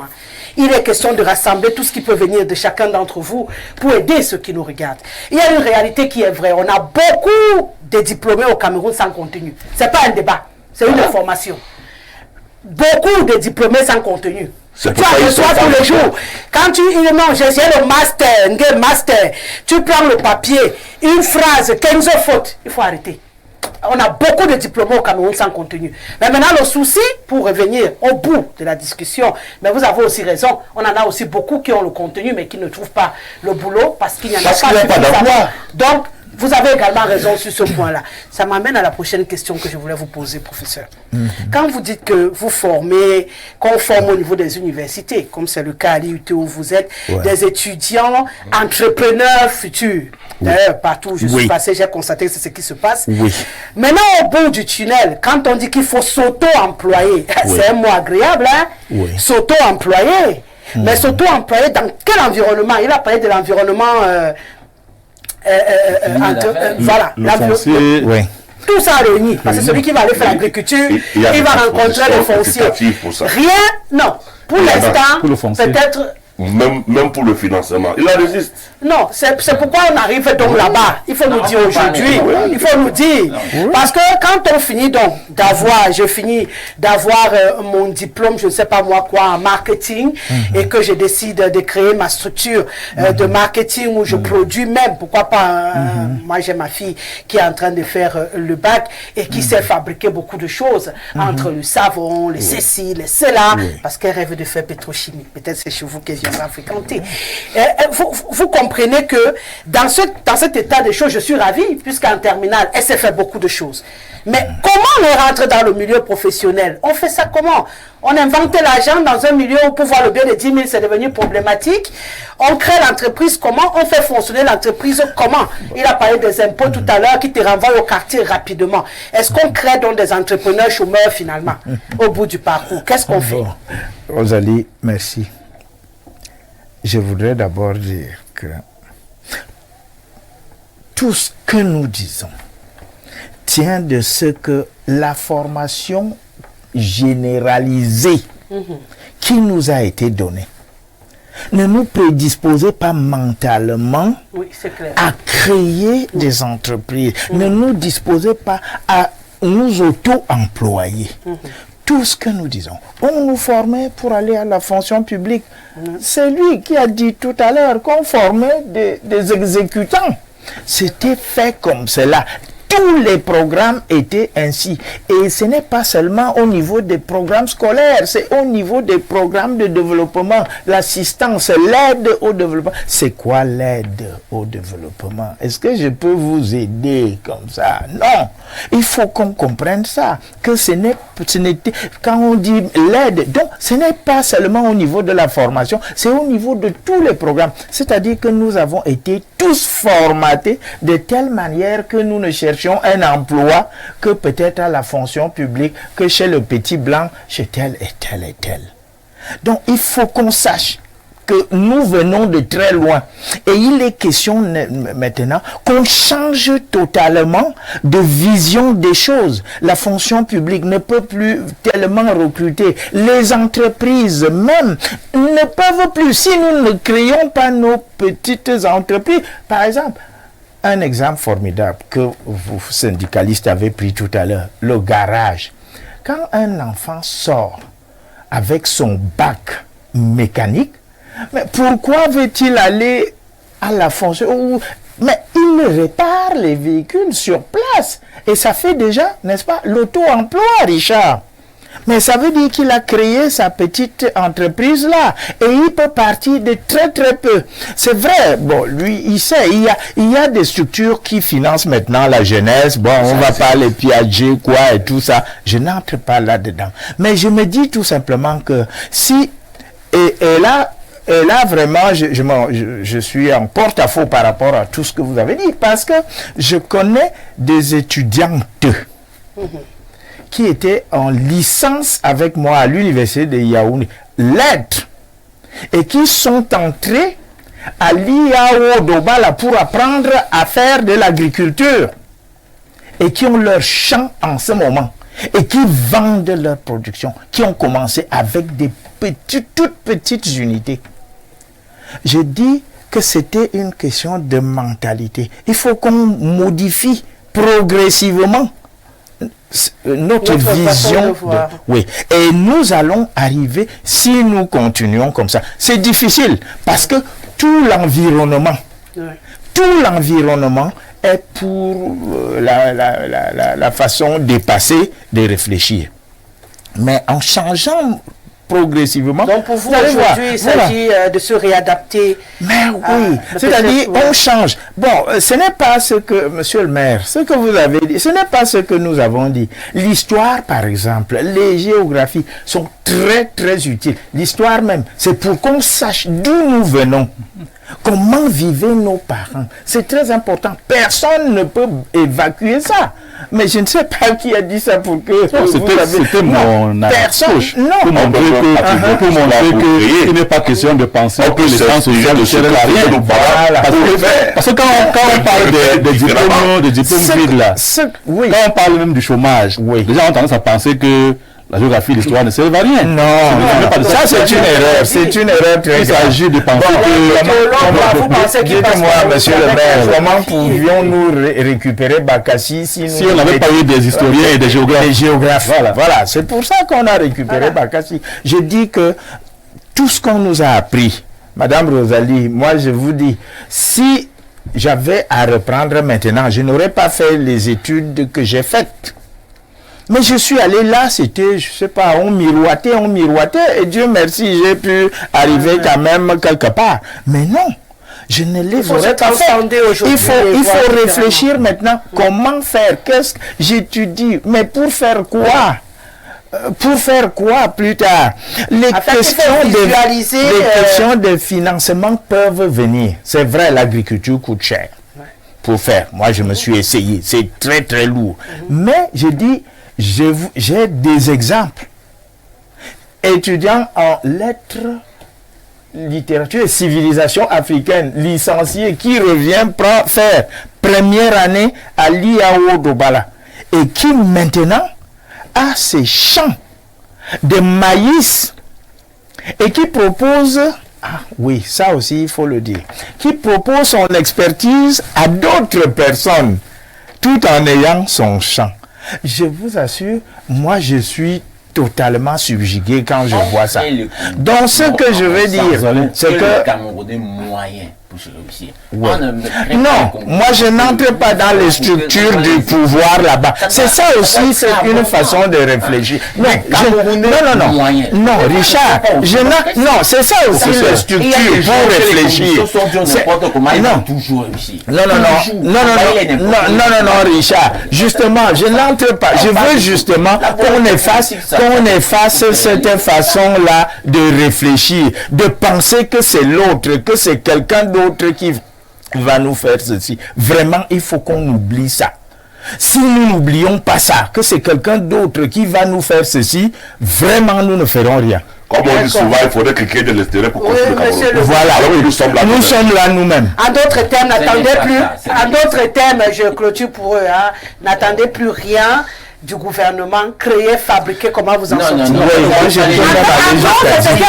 La conclusion, c'est que il faut une volonté politique qui crée un écosystème qui favorise le développement. Alors que l'écosystème est mort. Voilà. Je pense que, comme a dit le professeur, il est aujourd'hui question de changer les paradigmes.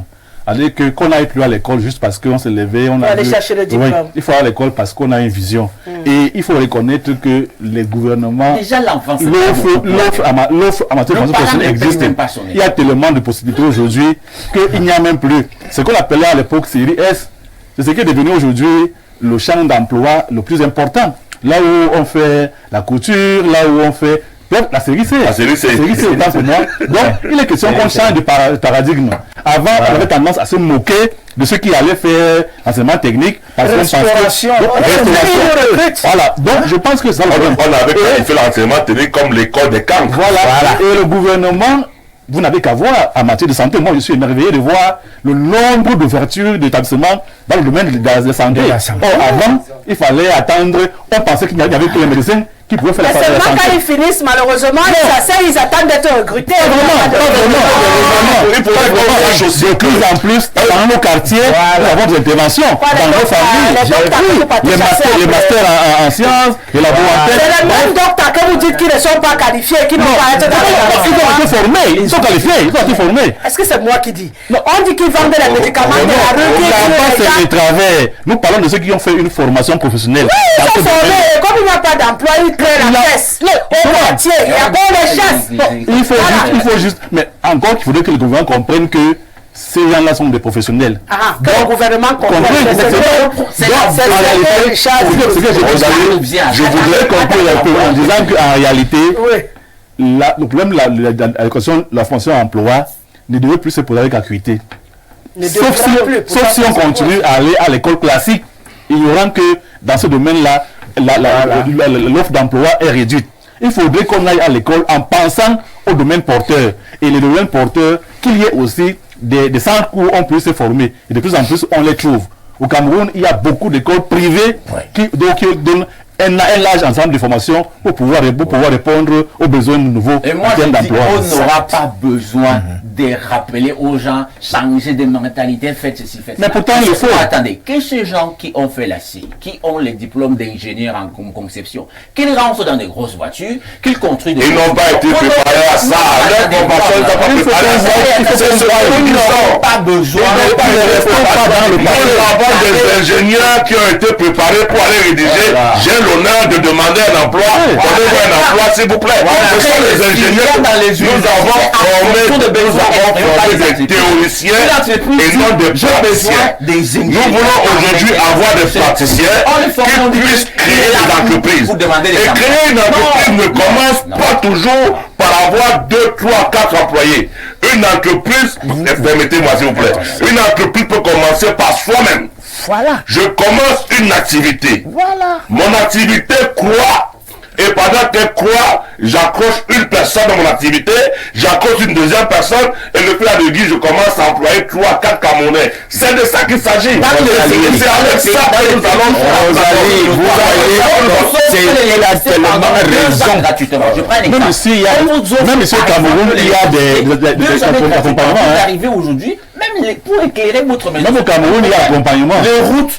Par exemple, les plantations, il y a tellement de facilités d'accompagnement qui existent. Il y a même l'exonération fiscale qui existe pour ceux qui créent de nouvelles entreprises, de nouvelles activités. L'exonération fiscale qui existe, il ne faut pas toujours tout voir. Autant je suis de ceux qui demandent que ça change, autant je reconnais qu'on peut tout peindre à noir. Je dis, tout n'est pas noir. Voilà les statistiques. Ce n'est pas que les gens n'ont pas essayé. C'est que quand on dit comme ça, c'est que les gens ne font rien. Aujourd'hui, les statistiques montrent que plus de 70% des entreprises qui se créent au Cameroun tombent au bout de 5 ans. Et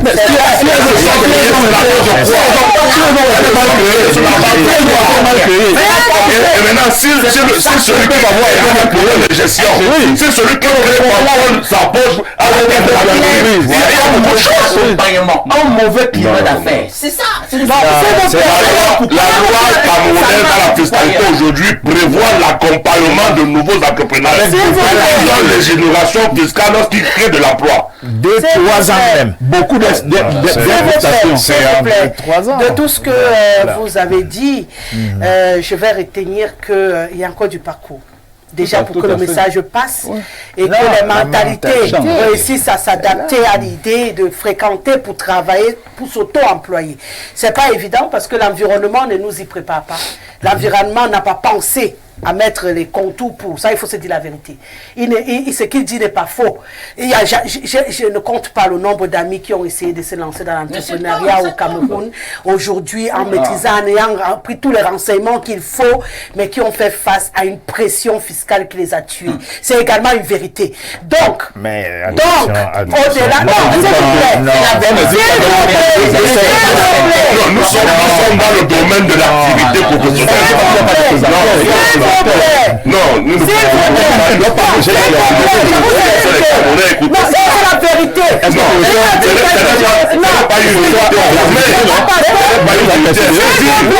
Ce n'est pas parce que vous parlez de tous les droits. Vous défendez ça, voilà ce que ça donne. C'est pas parce que vous parlez de tous les droits en même temps. La vérité. Sur Richard, tout ce qu'il dit n'est pas vrai. Nous voulons le changement. S'il vous plaît, c'est pas un problème de changement. Nous ne devons pas tout peindre à noir. Non, on n'est pas dans la politique. Vraiment, on est dans quelque chose qui est vrai. Où est la politique dans ce que je veux être le plus possible. On est dans un cas. On est en train de discuter là. Les choses de changement, vous allez changer le pays. Il n'y a pas de souci. Pour l'instant, on est en train de parler de quelque chose qui est pratique. C'est vraiment le souhait de tout le monde. On aimerait ici voir un jeune qui sort avec son diplôme et qui peut s'auto-employer. Mais on ne peut pas sortir d'ici sans dire également à ceux qui nous dirigent qu'il y a des lourdeurs, il y a trop de pesanteurs qu'il faut alléger. Pour permettre à ces jeunes-là de s'épanouir. C'est ce que je voulais ajouter. Et la stratégie qui est mise sur pied, on applaudit. Qu'aujourd'hui, l'enseignement vise à ce qu'on soit entrepreneur au bout. Oui, mais il faudrait qu'au bout, qu'on ait vraiment des entrepreneurs. Pas des gens à qui on a appris à entreprendre, arriver sur le terrain, ils font face à des pesanteurs. C'est ce que je suis en train de dire. Qu'en sortant pour aller entreprendre, qu'ils aient des portes. Et s'il n'y a pas de porte, le travail que le professeur et les autres ont abattu n'aura servi à rien. S'il y a 10 agriculteurs et qu'au finish, on a 2 qui réussissent à avoir le champ de maïs, ça ne va pas encourager, comme il a dit, l'autre qui vient derrière de suivre. Donc il faut qu'on ait 7 qui réussissent et ça va pousser les autres à suivre. C'est ce qu'il essaie de dire. Qu'il faudrait que celui qui a réussi soit un exemple brandi pour que ceux qui viennent derrière aient envie de l'imiter. Si ce n'est pas fait et qu'il n'y a pas des exemples palpables, on parle, rien ne va bouger. Je pense que c'est ce que j'ai bien traduit, ce que vous dites depuis. Voilà. C'est ce qu'il essaie de dire, et puis il est étouffé par 3 grands messieurs qui l'empêchent de parler. C'est une question de vision de la vision surtout. Oui, beaucoup de vision. Et il faudrait aussi beaucoup de pratique. Parce que vraiment... Voilà. On fait parler quelques personnes, vraiment on n'aura pas le temps matériel de faire parler. Je voudrais qu'ils aient 2 minutes pour me dire un mot sur l'avortement. Là, c'est Ah là là là là là là là. Dommage, votre message, mon doigt effacé par erreur. Pourtant, vous écriviez de loin. J'aurais souhaité le lire. Ceci, c'est la Suisse. Bonsoir, le plateau, thème extrêmement pertinent. Il faut sortir la formation professionnelle des universités.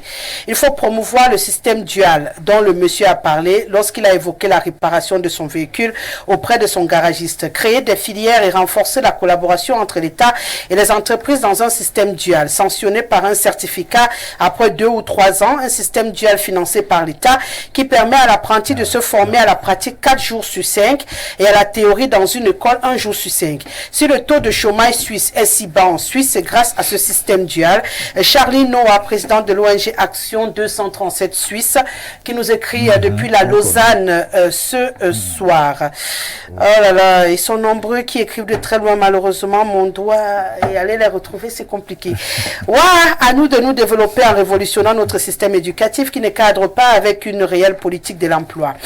Toujours ancré dans le système éducatif des indépendances où des cours ne correspondent pas au marché de l'emploi, sans oublier, Rosalie, des infrastructures vétustes. Regardez à quoi ressemblent nos universités, on dirait des institutions carcérales, dans une promiscuité environnementale et structurelle, dans un système de gérontocratie et de népotisme. Monsieur Vogo, l'avenir de la jeunesse est obscur. Prochaine fois, on boira de ce bon vin blanc que j'affectionne surtout dans la Léquier, comme dans ma Sanaga maritime. Quand les amis de Toundé ont validé toutes les entreprises sans oublier les pénuries d'eau et d'énergie là, où iront travailler nos enfants dans ce pandémonium triangulaire, Minalmi. C'est Thomas Massoc. Autre réaction enregistrée. Bonsoir Rosalie, bonsoir à ton charmant panel. Le révérend Paco ne devrait pas réduire l'approche par compétence à un système éducatif dans lequel ce sont les parents qui contribuent majoritairement à l'éducation des enfants. L'approche par compétence est amener l'enfant à faire des recherches et à partir d'une situation de vie. Et c'est l'enseignant qui conclut en donnant la solution au problème. C'est l'éveil des consciences. La formation qui s'y est le mieux actuellement, c'est celle qui permet l'auto-emploi, quoique les impôts constituent un autre parcours du combattant. C'est Francine Atiba qui nous écrit ce soir. Bonsoir ma chérie.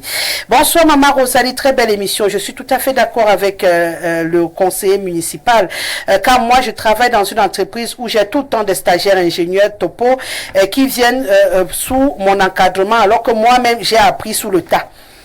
Et Bermond Kenfak depuis Olembe qui nous écrit ce soir. Formation emploi, parlant de la formation emploi au Cameroun, c'est comme parler des bouteilles qui se trouvent dans des villes de Yaoundé. Et il faut réellement parler de ça. Nous devons regarder les systèmes éducatifs de notre pays comme créer de nouvelles écoles qui répondent aux besoins nouveaux. Comme l'a si bien dit le révérend, les écoles doivent être un centre mécanique, puis sous les littéraires, parfois nous sommes parfois perdus après le bac. Junior de Soa. La Côte d'Ivoire, ma bien-aimée Rosalie, pour que les choses s'améliorent, au Cameroun, il faut un nouveau président, même si c'est Frambia. Mais ceux qui sont au pouvoir depuis au moins 42 ans ne peuvent pas créer eux-mêmes des emplois. S'il vous plaît, vous avez des micros. Donc quand j'ai dit on respire, voilà. Ne peuvent pas créer eux-mêmes des emplois. Combien de hauts fonctionnaires du RDPC ont déjà créé des emplois décents au Cameroun depuis 42 ans? Donc c'est compliqué. Bonsoir Rosalie. Ah là là, non. Toi-même tu commences à excuser la longueur de mon message. C'est que ton message il allume, mais il est long. Il après il devient bleu. J'ouvre encore bleu. Non. Excellente émission. Le thème est d'actualité. Aucun pays au monde n'est développé sans industrie. Nos écoles sont sous-équipées. Le savoir-faire est abandonné aux commerçants et quincailleries. La compétence acquiert par la pratique. Malheureusement, les politiques en place font le choix de la promotion collective. Je voulais même parler de ça. Sûrement, on le fera demain ou après ou lundi. Ça, c'est important. Le révérend Paco décrit bien la situation que les autres. Il y a un manque criard de main-d'œuvre qualifiée parce que la formation n'est pas pratique. Primisman.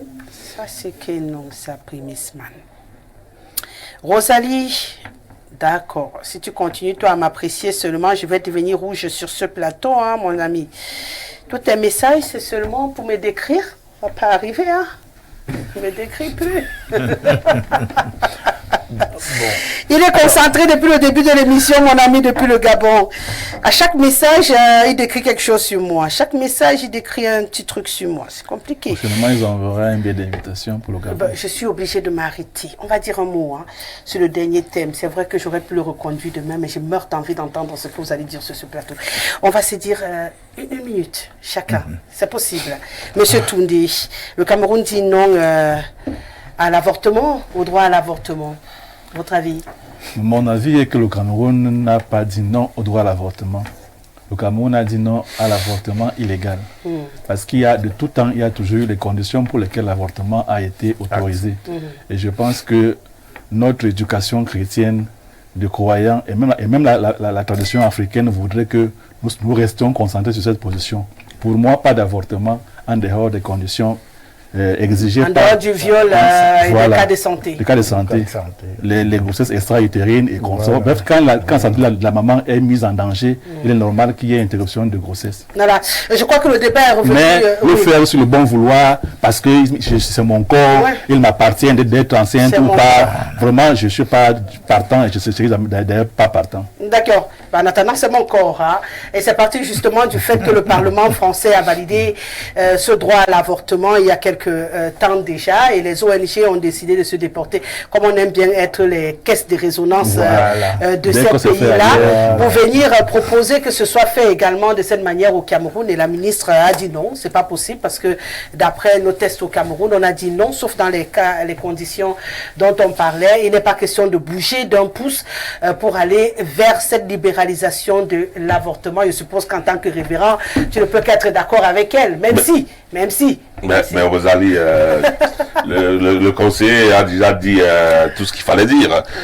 On ne peut pas accepter de mettre la vie en danger parce qu'on veut donner la vie. On ne peut pas accepter de devoir perdre une vie parce qu'on donne la vie. Donc il y a bel et bien des conditions pour lesquelles on pourrait comprendre qu'une grossesse qui met en danger la porteuse de grossesse puisse être interrompue pour préserver la vie de celle qui porte cette grossesse. On peut l'accepter, mais on ne peut accepter aucune autre forme d'avortement que celle-là. En plus, tu fais si bien de le dire d'entrée de jeu. En tant que prédicateur d'évangile, je ne pourrais en aucun cas accepter que quelqu'un puisse mettre terme à une vie qui grandit en lui pour la postérité de l'humanité. Pourtant, on accepte quand même le cas de viol. Qu'est-ce qui prouve que j'ai été violée? Si je viens dire que j'ai été violée, on va me permettre d'avorter. Il y a des examens qui seront faits. Des examens de quoi? Qu'est-ce qui va laisser là qui va montrer que c'est le viol? Il y aura la photo filmée du viol. Non, il y aura constat. Il suffit de pratiques un peu violentes pour qu'on ait l'impression qu'il y a eu viol. Hein, professeur? Est-ce que ce n'est pas bloquer quelque chose qui finalement peut finir par arriver aussi? Non, je crois que en toute chose maintenant, il faut que nous fassions attention par rapport à tout ce qui nous vient de l'extérieur. C'est-à-dire que tout ce qui nous vient de l'extérieur doit être passé au pain fin avant qu'on ne dise oui, il y a des lois, il y a ceci et cela. Que disaient nos traditions? Nous en avions. Et c'était des traditions solides, des traditions qui préservaient la vie de la femme. Mais lorsque la femme était menacée dans sa vie, on permettait, on lui trouvait des décoctions qui faisaient sortir ce qui dérangeait dans son ventre. Donc, moi, je crois qu'il faut qu'on évite maintenant et qu'on fasse très attention. Tout ce qui nous vient de l'extérieur, Pourquoi vous pensez que ça vient seulement de l'extérieur? Pourquoi vous ne pensez pas qu'il y a également des femmes ici sur place qui aimeraient bien sortir de la clandestinité, puisque ces avortements sont pratiqués dans la clandestinité? Pourquoi ne pas libéraliser pour éviter justement que les gens en meurent et que ce soit fait dans un cadre sanitaire? Ça arrive partout. Il y a des gens qui sont polygames et à côté, il y en a qui ne veulent pas être des polygames. Ça arrive partout. C'est-à-dire que la femme... reste ouvert. Oui, la femme veut se libérer, elle a raison, c'est son corps et tout, mais qu'elle ne vienne pas nous le dire comme ça. Parce que ce qui se passe... Il faut bien, si la loi autorise ça aujourd'hui, vraiment c'est du suivisme. Et ça veut dire que nous avons copié ce qui nous vient de l'extérieur. Mais la loi peut valider ça demain. Oui, mais pourquoi n'avons-nous pas accepté l'homosexualité? C'est contre nature. Voilà. L'avortement n'est pas contre nature. peut... voilà, pourquoi? Ça voilà. dépend. Donc, moi, je dis... Le fœtus, c'est à partir de 3 mois qu'il est fœtus. Non, nous disons que le maire a bien expliqué. Il a bien expliqué tout à l'heure et nous sommes entièrement d'accord avec lui. Vraiment, il ne faut pas copier ce qui nous vient de l'extérieur. Bon, ça c'est quand c'est copié. Oui, mais je suis quand même d'accord que vous dites que le débat peut évoluer et que vous êtes d'accord qu'on le fasse clandestinement. Mais vous ne voulez pas qu'on vous le dise comme ça. Non. Je n'ai jamais dit ça. Je n'ai jamais dit ça. La clandestinité.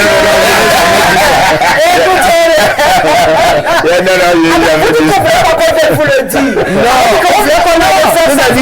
On va et on décide comme ça, c'est une loi, c'est libre, allez enlever les fœtus. Vous nous abandonnez avec vous voulez qu'on fasse ça. C'est pas possible. Vous mettez après, vous disparaissez au bout d'une semaine. Qu'est-ce qu'on fait? Il faut aussi tenir compte de ce paramètre, sans défendre l'avortement, hein, mais on peut comprendre parfois les circonstances. C'est ce que nous disons. Nul n'a le droit d'ôter la vie. Alors je pense que... Pourquoi ce débat, on n'a pas le temps? Je vais ramener ça.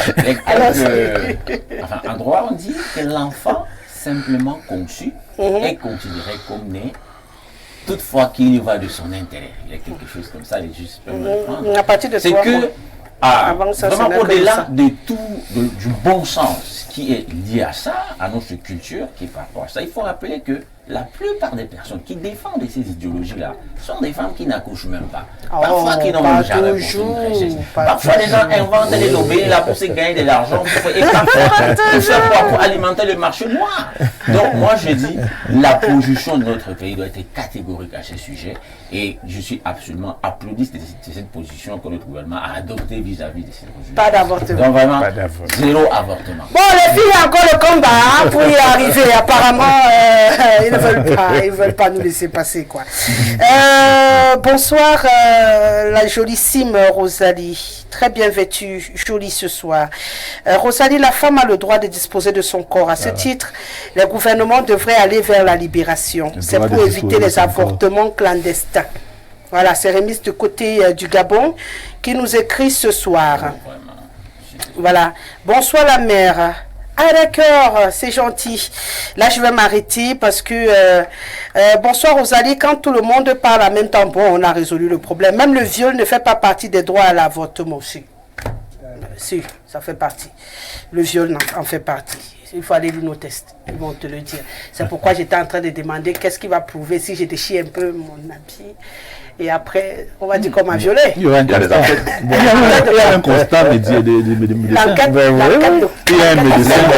Le viol, non, c'est les enquêtes. On ne constate pas le viol. Ok, c'est pourquoi ce débat, je vais le rappeler d'ici peu. Un bon vendredi pour un peu éplucher ce genre de choses. Merci professeur, ça a été un plaisir. Revenez quand vous voulez.